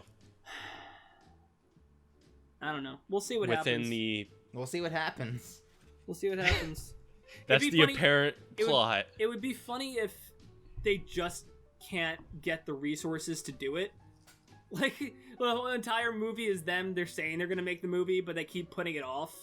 They just keep fucking putting it off through the whole thing. I think that could be kind of funny. It's like, oh yeah, we'll do that tomorrow. And they kind of just go about their mundane life. But it's just like, he's writing too close to his personal life, I feel like, at this point, as we can tell. Yeah, I don't know. Listen, I want to say this. None of these movies, whether it be, I haven't seen Yoga Hosers, but whether it be Tusk or Red State, I actually kind of liked Red State. I didn't think that was that bad. Or like any of these things he's done since Clerks 2, none of them sullied the other movies for me. Like, nothing has made Mallrats or Clerks or Chasing Amy lesser movies for me. They're still good movies. But I think he just needs to... I think he needs a script editor. I really do. I think he needs someone to sit down and tell him what's going to play to a wide audience comparatively what's going to play to his niche audience. And that's a really shitty Tusk proved that for me because, like, I'm like the one person on the planet that doesn't completely despise that movie. But, like, Tusk, the issue with Tusk is that it's just, like, these long-ass scenes. These long scenes of expository dialogue. Like, throughout that entire movie. And it's just, like, if you trim this down, it might be, like, an entertaining movie. But it's just kind of boring. Yeah, it goes on for too long. Much. And Johnny Depp is awful in it. Yeah. Remember Johnny Depp and Tusk? Yeah, his daughter. Yeah. I remember watching Tusk, and I was just like, the Yoga Hosers scene pulls up in Tusk, and I'm like, oh, I can't wait to see these characters for a whole fucking movie. Yeah. You know what'd be great? You know what'd be a great movie for Kevin Smith to make? Like, what happens when the man who makes the movies becomes more fascinating than the movies he makes? And, like, kind of dealing with the fact that, like, people like you... Yeah. You were gonna say it's pretty much what? It's pretty much where he's. I don't know, man. Kevin Smith, he's. I don't know. He's I don't a cool know much dude. To say. Okay, I can. He's a cool dude. I just don't know if he's a nice. You know, he's like. I genuinely believe he's a nice person. Like, he'd probably be okay to talk to. It's just. Dude, I mean, like, when it's just his reason. Listen, the most important part of this movie to me is that Brody says "fail upward." He does say fail upwards. That made me like that made my you can use that in your promo. Yeah. That made my heart swell like a million sizes. I was like, this is full circle. Like, I mean, and I did take the name from a Kevin Smith quote. That made my day. And I know it's like, you know, whatever to like a lot of people, but as somebody who has loved Kevin Smith and who you know, who loved his work so much that I named my show after a quote from him, like, to have that kind of quote be reiterated from my favorite View Askew character was like amazing. Like, I'm like totally something only I could enjoy in this film, but like cool anyway. I'm gonna be real. I don't even remember him saying it, but then I remember. I think I heard it for like a split second. You mentioned it. It was like, oh, that's cool. Yeah, like I said, it only works for me. Yeah, but then, no, it's yes. do you have any final thoughts, I guess, on this movie? Yeah, basically, it's just where we're ending up here. Like, what are the thoughts on the whole movie as a whole? Yeah. I think we've already pretty much said our thoughts on the movie. How would you sum up your thoughts? Like, what would you say? Like, just sum it up. I believe I've already summed it up, I guess, which is just like funny. Some good moments, but most of it is just funny in concept and not good in execution. Yep. Basically, that's just the whole It's movie. not the worst thing I've ever seen. I was dreading seeing it because I saw the trailer and it looked terrible, and I saw the movie and it was. You weren't sure you were gonna go, and it was like last second, right? It's like, okay, if I get the job, I'm seeing it, and it's just it all came together. It did. But Glem, that's our thoughts on the movie. What'd you think of the extra scenes that's the and thing. interviews that you spent 2 hours watching? Yeah, pretty much. It was like the movie ends with, like, after the the cute little after credit scene of, like, they put gum in the quick stop, whatever. It's Kevin Smith and Jason Mewes talking. That. The That whole was thing. great. Yeah, it was fun. That was a good after credits. That was cute. Fine. That was really cute. But yeah, it was. But yeah, after that, it's like, hey, Kevin Smith comes out and Jason Mewes like, hey guys, thank you for watching this. We still have more stuff though. We have interviews all with a bunch of people like Rosario Dawson and bloopers. They go on for like 30 minutes. And it's like, cool, man. So like, they start with the Rosario Dawson. Well, that was fine. You're just talking to her. Interview. Yeah. I know, but like she was just she's barely in the movie. I don't know why they didn't interview her. Yeah, no, it's like this long interview. That's when I checked out because I'm sure it's a fine interview, but they just start talking about her role in like the Netflix Daredevil show. Yeah, the shows that are canceled. I'm like, this is just an episode of his podcast now. It's like Fat Man Beyond. I was just like gone.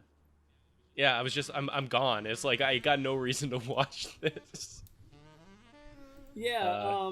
How long did it go on for though? For like 30 minutes. I don't know. How many people were there? Like, how many different people did he interview? Oh, it was a stream of people just. It was a stream of people leaving after that. Yeah, I was like one of the few people who stayed. It was like me and like maybe less than 10 other people. But like, how many people did he interview? Oh, not that many. Not like Rosario Dawson. And then like it was mostly just Jason Mewes talking to like a bunch of stagehands and like just like people on set. And it's like, all right, it's really good.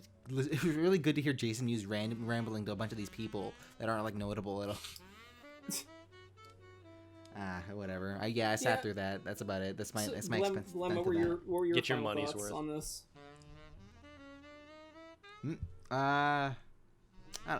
Okay, it was. Yeah, like I said, it's not the worst thing ever. Like I was really expecting it to be like really terrible, like on the line of Yoga Hosers and Tusk, which I hate both of those movies. But yeah, I just like it's one of those more competent films that he's made in quite some time. I'll say that. I definitely will say that. But that being said, competent is definitely a word. It is competent. It's incredibly serviceable at most. But yeah, it is all right. It is okay. It has some decent moments, but for most of it's just not for me at all. It was clearly for an audience, and I was with that audience. And it is good to say that I was able to see a Kevin Smith movie in the theaters. Sure, that's not sure. like that wasn't just like a re-showing, even though I did saw Strikes Back. But it was good to see that, because aside from like Clerks 3 coming out, which I'm gonna have to see in theaters probably. I don't know if he might have like a wider release for that, because this was like 2 theaters for 2 days. I could see Clerks 3 just getting dumped on like Netflix or something. Honestly, yeah, that too. Let it happen. I mean, honestly, like I feel like Kevin Smith has very much like embraced streaming services. Like he's talked about how like he's always down to give them his money because they're providing content that he enjoys. So I mean, but I understand like there's also this weird double-edged sword because like when he was putting when he was trying to do Mallrats 2 or Mallbrats as it was called, he was having trouble selling it to these streaming services. So I wonder if he's kind of just like, oh man, I couldn't make a movie for them at this point. But no, I think Clerks I think is different because Clerks is like a bigger title. I think you could probably even get funding for something like Clerks. Man, I really wanted Mallbrats. I'm not gonna lie, I really wanted Mallbrats because like the idea of Brody being a father, out of all of these characters, is far more interesting to me because Brody is like, I mean, obviously he's not as wild and weird as Jay, but like he's the most like social, like he's highly intelligent, I feel like very savvy and witty, but also just like like a social idiot in my opinion. Yes. So like Yeah. I like the idea of him kind of having this mixed fatherhood where he could give good advice, but he wasn't good at interacting with his kid. I like that idea, and I'm kind of upset we don't get to see it. And I'm kind of upset that his role in this was reduced to expository, as expository as it was in Jay and Silent Bob Strike Back, more or less. But I wanted to know more about his family. I like the fact that he's still married to Shannon Doherty from Mallrats. I thought that was kind of cool. And like that they have a daughter named Banner Bruce, which is kind of that's like a funny pun name, and it makes sense for Brody because he's a comic book fan. It didn't make sense. It's better than Millennium Falcon. Yeah, it didn't make sense for Justice to name her daughter that. Like it's like Why would she name her daughter that? she's not. It's never That's a very established good that she's a point. Star Wars. It's established that Brody loves comic books, so therefore naming his daughter Banner is funny. It's not established that Justice likes Star Wars. It's just there for a reference. You know what I mean? Yeah. Yeah, I mean, but these are his characters, so maybe he knows more about them than we do, and we're just not in on the joke. I feel like he writes for himself, right? Like, he writes too much Yeah. for himself. But my final thoughts are, like, pretty much along the same lines as you guys. I feel like I was a little more charitable towards it. I saw things in it that I really thought could have made a great movie, and I feel like I blew those things up, more than you guys did. But I'm probably in the same boat. Really great ideas that are not serviced by a lackluster screenplay that could have been written a couple more times over. I wonder if he was scared he was going to have like another heart attack or something while he was writing this, and that's why he kind of like pushed it out so fast. Because I feel like if he had sat for like 3 or 4 months on this, he would have been like, oh, a lot of these jokes are going to be dated in like 3 months, like after it's released. Maybe I should go back to the Millie and Jay stuff and really build the movie around that. Yeah, that's basically where I sit. Yeah. All right. Oh, This ended on such a okay, bummer. Oh my god. Yeah. I don't know, Hey man. guys, here's my recommendation to anyone listening who kind of feels like, oh, that stinks. Like you guys didn't have a good time. Maybe put like a Go disclaimer at the listen- beginning of this. Like, we're going to talk about Kevin Smith shit for the entire episode. So if you don't know Kevin Smith. Go listen. Here's my suggestion. If you're feeling like, oh man, this Kevin Smith guy sounds like it's not great. Listen to Fat Man Beyond. Listen to Smodcast. Listen to Jay and Silent Bob Get Old. Fantastic storyteller. Like, I am always engrossed when he's talking. Watch all the Evening with Kevin Smith movies. Watch his first 5 movies. He's made 5 great movies, and I would even say Zack and Miri is a great movie, and parts of Gary? Jersey Girl are fantastic. Gary? It's just this Gary, this new you dead. era of Kevin Smith isn't jiving with me as well as his Oh. other stuff, but there's still stuff he does that I just adore. Like, and I could listen to the guy talk for hours. Just Stuff that's watch not, like, his filmography up until Clerks 2, honestly. Well, I I think would go even further. I would say Zack and Miri is really good. Zack and Miri is He's great. At least for Zack and Miri, probably, yeah. Yeah. I say, like, you're probably gonna get more consistently with him being as good as like that. The guy so tired. made, in my opinion, let's see, it's 5, 6, 7 great movies. I mean, like, I like Jersey Girl. I'm sorry, I'm not going to apologize for that. I think Jersey Girl is I a fun haven't seen movie. Jersey Girl, so. It's a completely different style of Kevin Smith you have never seen before. Oh yeah, that's when he was trying to get into the more mainstream, and it kind of failed. Yeah, I mean, like, there's a great scene in that movie where Ben Affleck and Will Smith are talking about being dads, and I'm like, this is good. I like this. Yeah, I don't know. That would be my recommendation. And once you've watched all those movies, if you feel like, hey, I want to give Jay and Silent Bob Reboot a chance, I'm not going to dissuade you. Like, you might get enjoyment out of it. I feel like it depends on the kind of Kevin Smith fan you are. If you like, you know, the idea of all these characters existing in the same universe and just them existing and just talking more, you might get enjoyment out of this movie. But I feel like its failing is not doing enough with these characters. Like, I feel like Brody is kind of just, like, glossed over, and Dante doesn't even get any real lines in this movie. He just has, No, I'm not even supposed to be here today. That's his only line in the movie. Yeah. Forget to fill out his bingo card. Yeah, exactly. I'm not gonna lie, I got a chuckle out of that. I'm like, it'll always get a chuckle out of me when he says I'm not supposed to be here today. But no, yeah. happy note, go watch other Kevin Smith stuff. It's fantastic.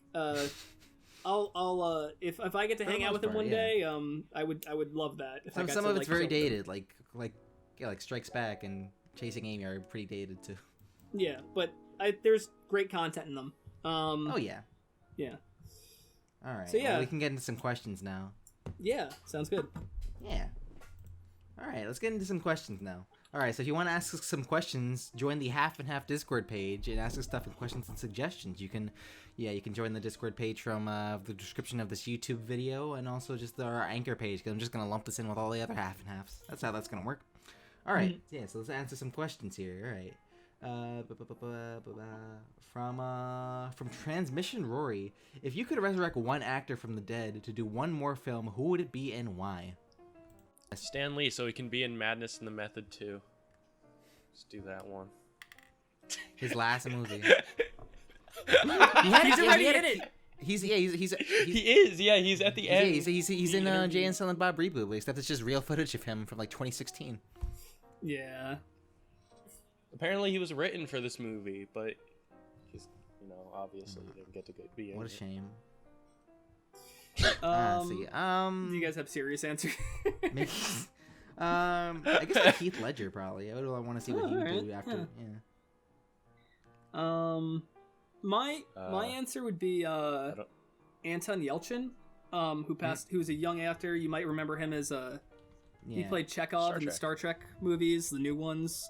He was also Charlie Bartlett and The Green Room. Also, a great character actor. Probably one of the best young character actors working. Who is sadly he's in the Fright Night remake. He was good in that. Oh yeah, that was good. That was a fun movie. Not I don't like it as much as the original, but I was surprised at how much I enjoyed that movie while I was watching it.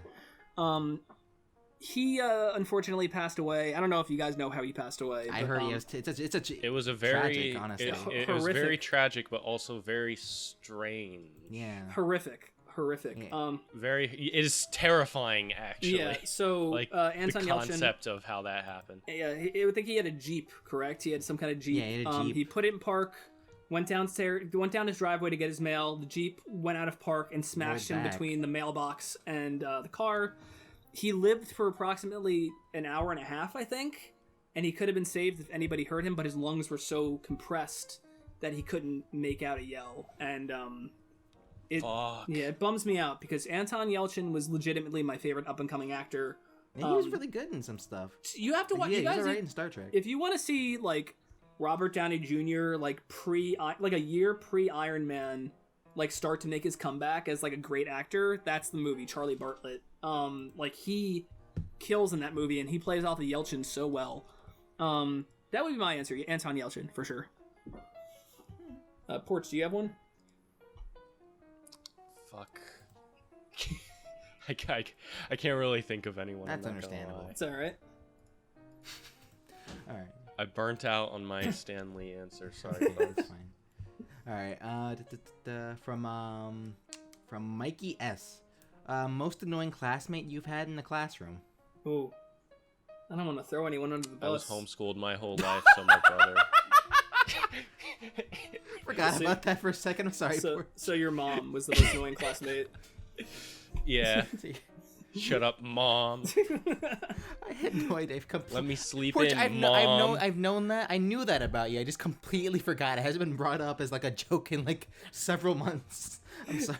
No, because people are over it. People have accepted it. Glem, how about you? I had a couple of annoying people in my classroom. They were kind of more just personal stuff. Like just people like, I had like nothing like drastic. Like, oh yeah, I was really tired of this person. Here's a story about them. Like nothing really. It was like just annoying kids in high schools. Like, oh, I'm gonna try and spoil Force Awakens for everybody. Shit like that. It wasn't. Or also like, oh, I'm gonna stick a pencil in your hair or some shit like that. Yeah. I have two examples. Okay. I'll just use one. It's fine. I'm not gonna name this person, but they tormented me like endlessly with no real reason. He didn't know me that well. Certainly never made the attempt to get to know me. But he was like a bully, and usually I kind of try to give people the benefit of the doubt because all kids are assholes, I feel like, at some point in their lives. I mean, I made fun of people, and I'm not afraid to say, like, hey, I was a jerk at one point in my life, probably. But more importantly, I feel like all people eventually change, so I don't want to, like, throw anyone under the bus. However, I did look this guy up on Facebook, because I got very curious to see where he was. And it turns out he's just a racist, sexist, homophobic asshole now. So, like, I don't feel bad about throwing him under the bus. He was an asshole then, he's an asshole now. You know so, who you are. Yeah. If you're listening, you know who you are, motherfucker. We will come for you. I feel like he would listen to this and be like, I don't even know who they're talking about. He probably wouldn't consider him. It just racist. turns out he happens to be a really big Kevin Smith fan. He's just like listening to this. He's like, wait a second. Nah, kid. Yeah, wait a minute. Am I the racist, homophobic guy? I'm not racist. All right. Okay. Any more questions? Yeah, we got a couple. From Sellout. Okay, I think this is a question for you, Gary. Here you go. Yeah. All right. How long was the process for making the second episode of Failing Upward? Interesting question. So the second episode would also have to include, like, all the redesigns, all of the pre-prep stuff, which took about, like, 7... I honestly thought we were going to be able to do these much faster. But all the pre-prep stuff took about, like, 7 months from when we started. We really only started in around, like, June, July of when, the year we got the money. So that all the pre-stuff took kind of, like, 7 months. And after that, like, we, it just, the animation takes a while. So I would say in total, it took about, like, a year and a half, and then it took, like, another 6 months for me to kind of, like, do all the audio stuff and kind of, like, do the teaser for the episode and all that stuff, and, go back and do any second looks for things.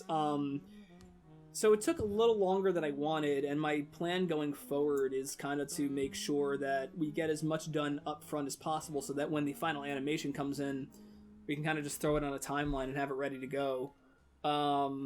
And yeah, so I'm already starting to kind of, like, master any audio we have and put sound effects in according to the animatics. Kind of just trying to make sure we get it out faster. Yeah. It took about a year and a half, I would say, to really, like, before we got to post-production. But we're hoping to get them out in a series of months comparatively now. So, fingers crossed, we're working as hard as possible. All right. Cool. I guess you could probably add Cyber's question onto that. Yeah, sure, why not? Okay. Question for Gary from Cyber Soul Gem, a friend. Yeah. Okay. What's it been like running a series, and what are some of your favorite or least favorite parts about working on a project?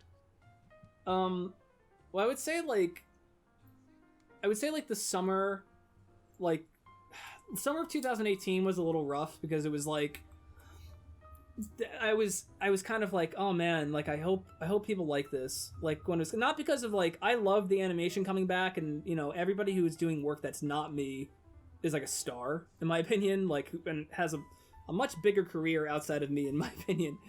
But yeah, I think the part I don't like the most is kind of just like going over and listening to my writing.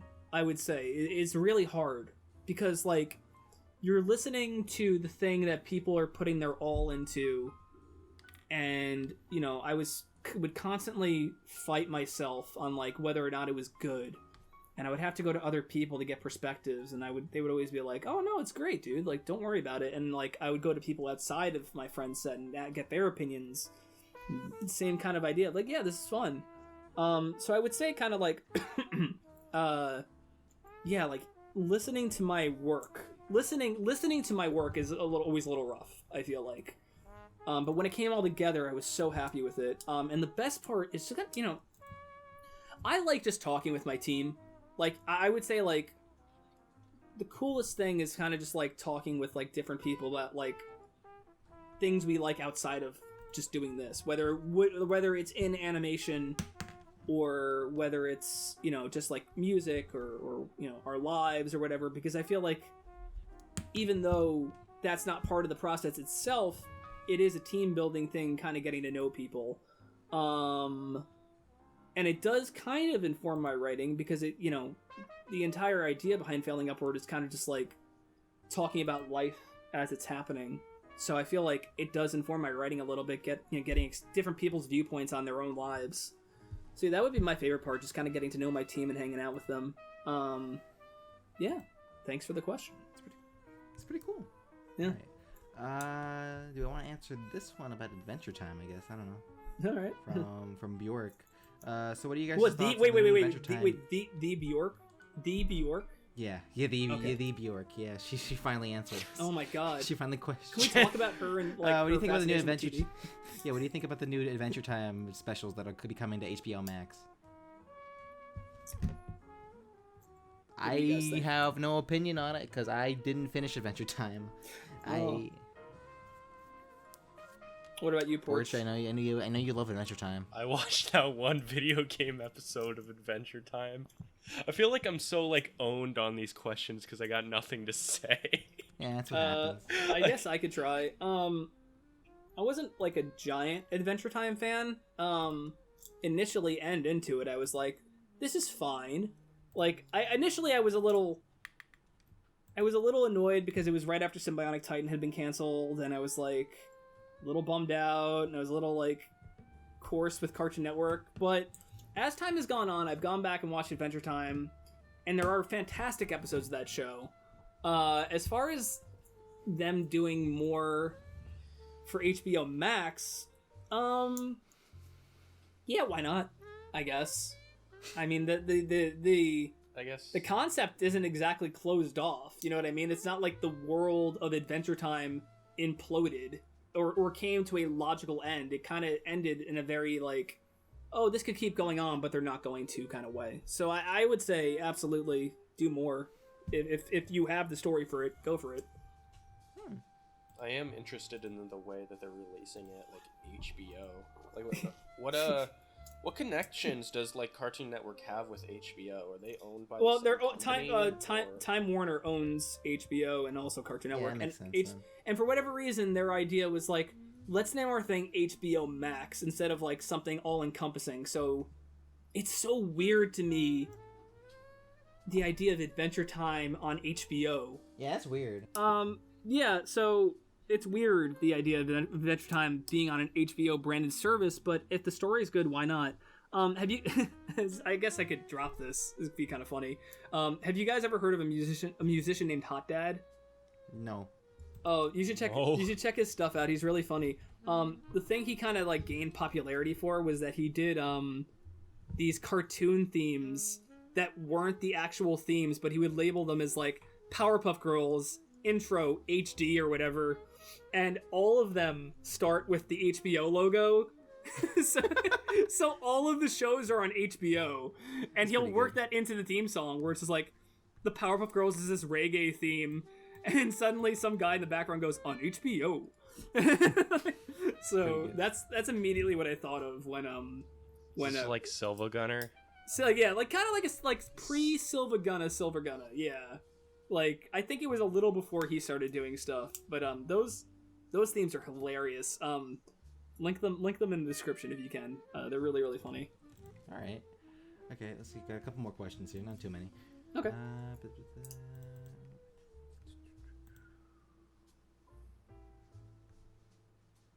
All right. From Dr. Spooky. Okay, with Z. All right. Are there any romantic pairings that you wish got together but didn't? Wait, let me read that again. Sorry. Are there any romantic pairings who you wish got together but didn't, or ones that you hated that did get together and wish they didn't? You guys go first because I got a bunch. I don't have too much of it. I guess I don't know. I don't know.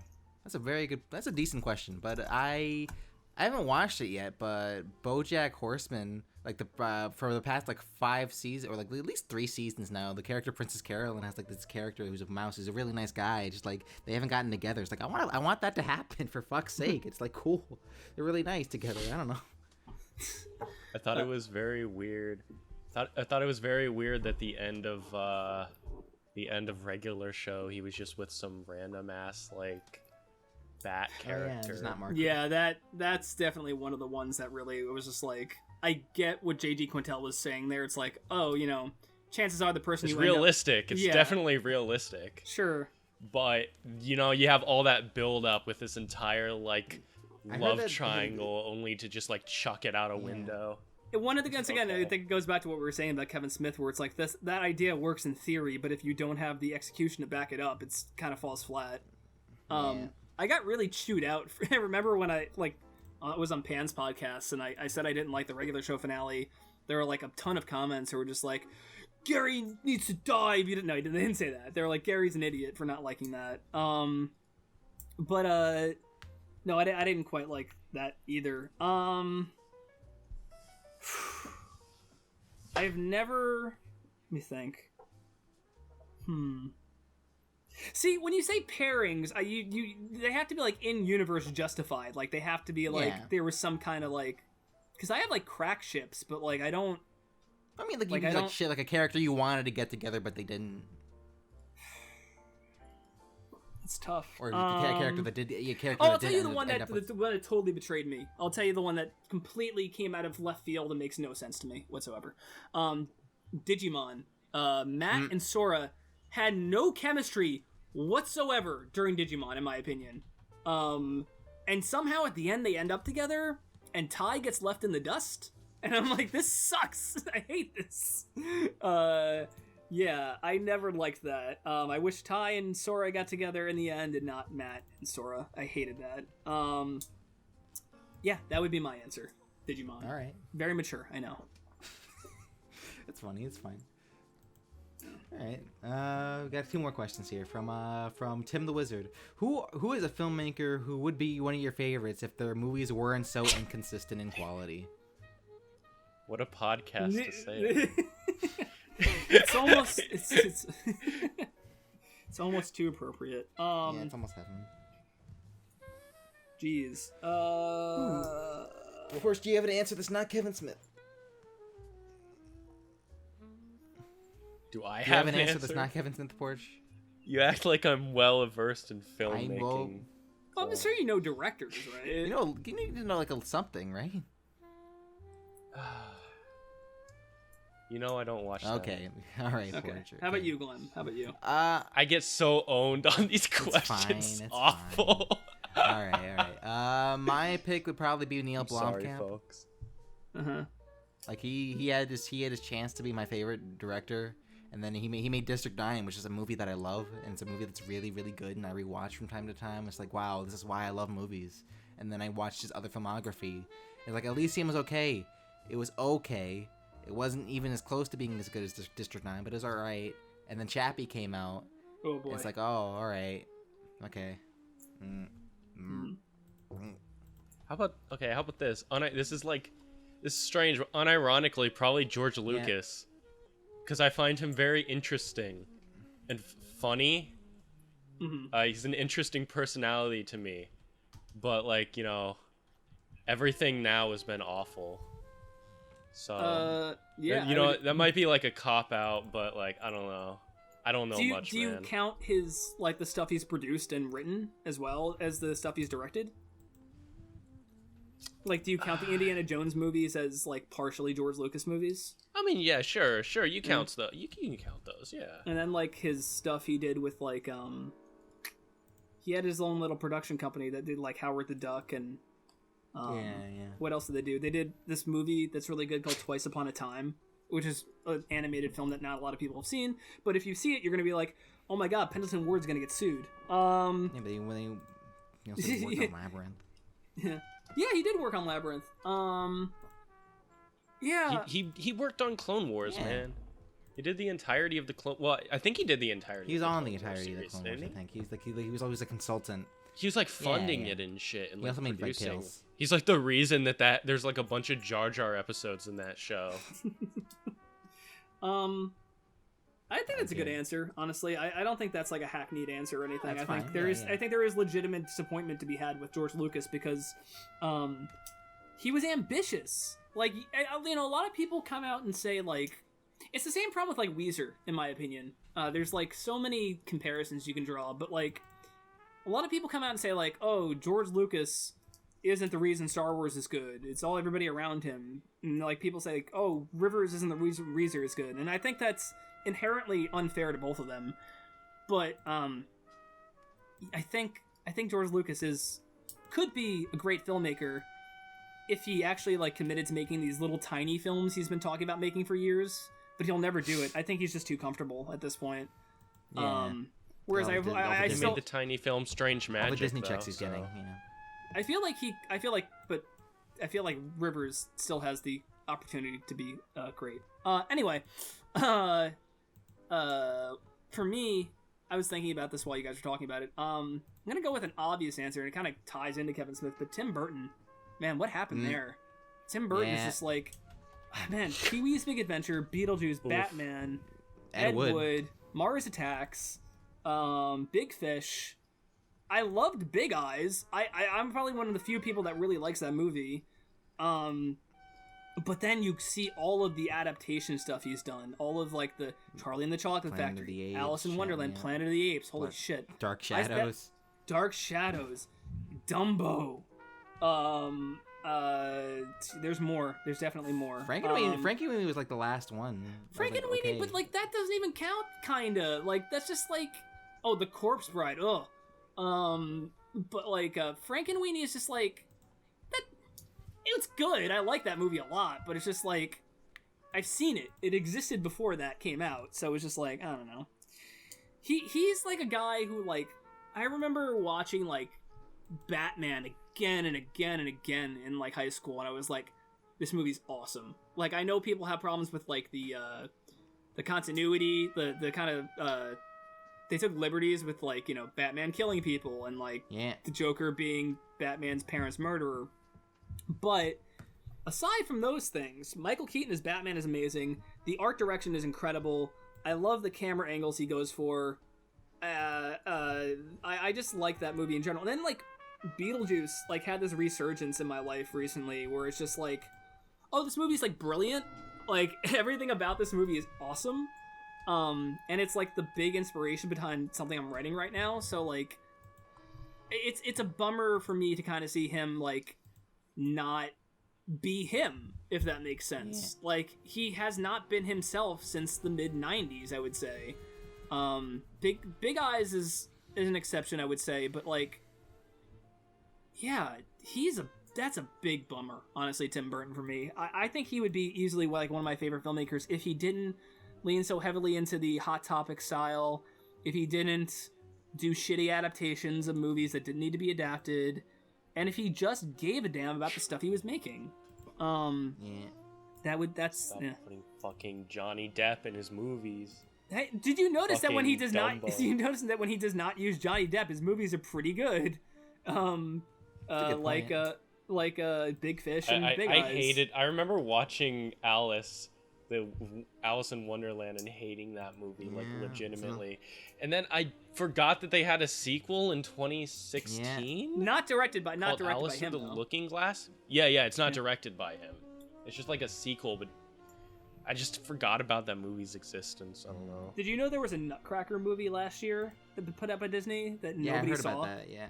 Yeah. Like Disney kind of just swept it under the rug and hoped nobody would notice. Mm-hmm. Oh yeah, I think my mom saw that. I don't remember what she thought of it, but that movie came out. That movie did come out. Yeah. So Tim Burton. Tim Burton is my answer. That's understandable. Yeah. All right, and there's one more. All right, from Dragon Kid. What is a good schlock series you three would recommend? I don't know if I would recommend it, but I unironically just love watching. It's complete garbage, but the TV show Mad, Cartoon Network's Mad. Okay. I love watching that show. I don't think I'd recommend it because nobody will get the same enjoyment I get out of that show. I like it because it's just like outdated garbage and nothing is funny. I'm just like sitting there deadpan watching the saddest moments was like, you know, we talked to our friend group. We were talking about Mad at one point. Like it was like, wow, it was pretty okay. It had some pretty decent jokes in it. We were like referencing a bunch of shit, and it's like we were laughing at the references. It was like pretty funny to us. And at least actually, like, hey, we should watch some of these clips. Like, yeah, We watched him. So, wow. Well, we just watch it. It's just like deadpan. The person nobody who laughing. Just fucking left the call. Didn't say anything. Awesome. So I like I said, I don't think I can recommend it, but that's I guess you could consider that a good schlock. Schlock show. What would you say, Gary? Schlock. I'm gonna have to think on this for a second. I was gonna say something. I try my best not to watch that much schlock. I don't really like a lot of schlock, or what would be considered schlock. I don't know if I would consider it schlock, and it's only one season, which is kind of a shame. But I really ended up enjoying the Constantine show they did. I like the Constantine movie that they did. Yeah, that's the Keanu Reeves one. I like that movie a lot. For sure. Yeah, that one's. I mean, it's not a good adaptation of the book, but like. No, it's just like a good movie though. The show or at least I like it. I like it. The show with Matt Ryan. He was a good Constantine. Oh, Keanu or Matt Ryan? You talking about Keanu? Matt Ryan. Oh, no, Matt Ryan. Yeah. No, I Keanu felt like doesn't that even play show, Constantine then. The way I interpreted that show was very much like this shit I used to watch when I was a kid, like Hercules and Xena, where it was just so over the top and like episodic and like very pulpy, like high adventure stuff. And I'm like, I love this direction for Constantine because they're not going to get away with like how, like, they're not viscerally disturbing and like upsetting the comics are. Yeah, like so hell to yeah, to have them go in the complete kind of like opposite direction and have it kind of be like, kind of like a pulpy horror show was the right direction in my opinion. And Matt Ryan, was a fantastic Constantine. So yeah, even though it's only one season and a couple episodes, I would definitely recommend Constantine. It's worth it just for his performance. He's just a good Constantine as a whole. Yeah, absolutely. And they let him smoke. They let him smoke. I'll give him that. They let him smoke. Yeah. I really would want to see like a real like Hellblazers, like a good adaptation, like an R-rated thing. Absolutely. I would love to see like an actual good Hellblazer. I don't know how you do that though. I don't know. I mean, it would have to be like an HBO show. Another great show, Auction Hunters. Auctioneers? And Storage Wars. Those are good schlock. Those are good schlock. Cause I watched Storage Wars recently. It was the Canadian offshoot of Storage Wars. And there's this one episode they had that had this entire like made up subplot based on like some like secret agent plot where apparently two of the auction hunters were secret agents or something. It's like the most out there and like it was so bizarre because I was watching that. It's like, isn't this supposed to be like a reality show or something? It's like 4 a.m. and they have this like scene where there's like this one guy dressed up as a clown and he's like walking around the Storage Wars area. I was very confused, but I was also very entertained. That's not animation. It doesn't have to be animation, just schlock. We talked about like Constantine. Like neither of those are live action adaptation. Oh, I thought the question was animation related. It's all right. Don't worry about it. Okay. Just any series, any schlock series. Okay. The episodes of Flash where Kevin Smith and Jason Yu show up. those are good. Well, honestly, like that's another thing. He directs some of the better episodes of those shows, like Supergirl and The Flash. Like I would say, like his episodes are always fun. So yeah, I would recommend those. Those are good later day Kevin Smith things. That is something. Barack Obama. I see that again. I swear, that's the honor to kill you. I swear to God, I've seen that way too much at this point. Fucking it DC gets me heroes. every goddamn time. It gets me every goddamn time. I'm glad that it's like resurfaced because it's been like a year since I last saw that. It's like here it is again. I think I've seen it like 3 times this year. Barack Obama. It'll almost be an honor killing you. That's like the other like lesser known show, right? Legends of Tomorrow, which apparently I would love because it is total schlock. It is total over the top like comic book Silver Age stuff, and I'm like, I don't know why I haven't watched it. There's an episode where they will a giant teddy bear to life, and it fights the bad guy, and like that looks awesome, and I probably should watch it. But yeah, like Gorilla Grodd, like trying to kill Barack Obama's like Silver Age camp that I love. But just hearing like the follow-up clip where he's just like, yeah, I saw that. where he walks up to Obama, he's like, "Make America grog again." So awesome. All right. They know Yeah, what they're pretty doing. much it. though. Yeah. Yeah, so that was the half podcast. Thank you guys for being on. Mars was not on. He could not be No bothered. problem. Feel free to have me on anytime. Yeah, it's I'm more cool. than It happy to is come good back to on. have you on, man. It's great to have you back on. This will be on Glem's channel because I do not want to Mike Matei. No, Mars, we're not gonna. so. We're not gonna. Why the fuck would Mars upload a Kevin Smith movie? That's what I'm saying. He's not going to. One, he would not do it. Two, I don't want to Yeah, it Mike was Matei like- him. Yeah, okay. All right, yeah, but yeah, this has been the half podcast. We might try and do this a little bit more often, maybe. We'll see about it. If we're Sure, me and Porch yeah. or people want to talk about more obscure things or just things that wouldn't really go well with like just having a Mars-based episode. It doesn't really matter. Either way, yeah, thank you guys for coming, and we'll see you guys next time. You can follow us on Anchor, YouTube, my channel, and shit like that. Yeah. All right, follow us on our Twitter accounts respectively. All right, yeah. All right, we'll see you guys next time. See it.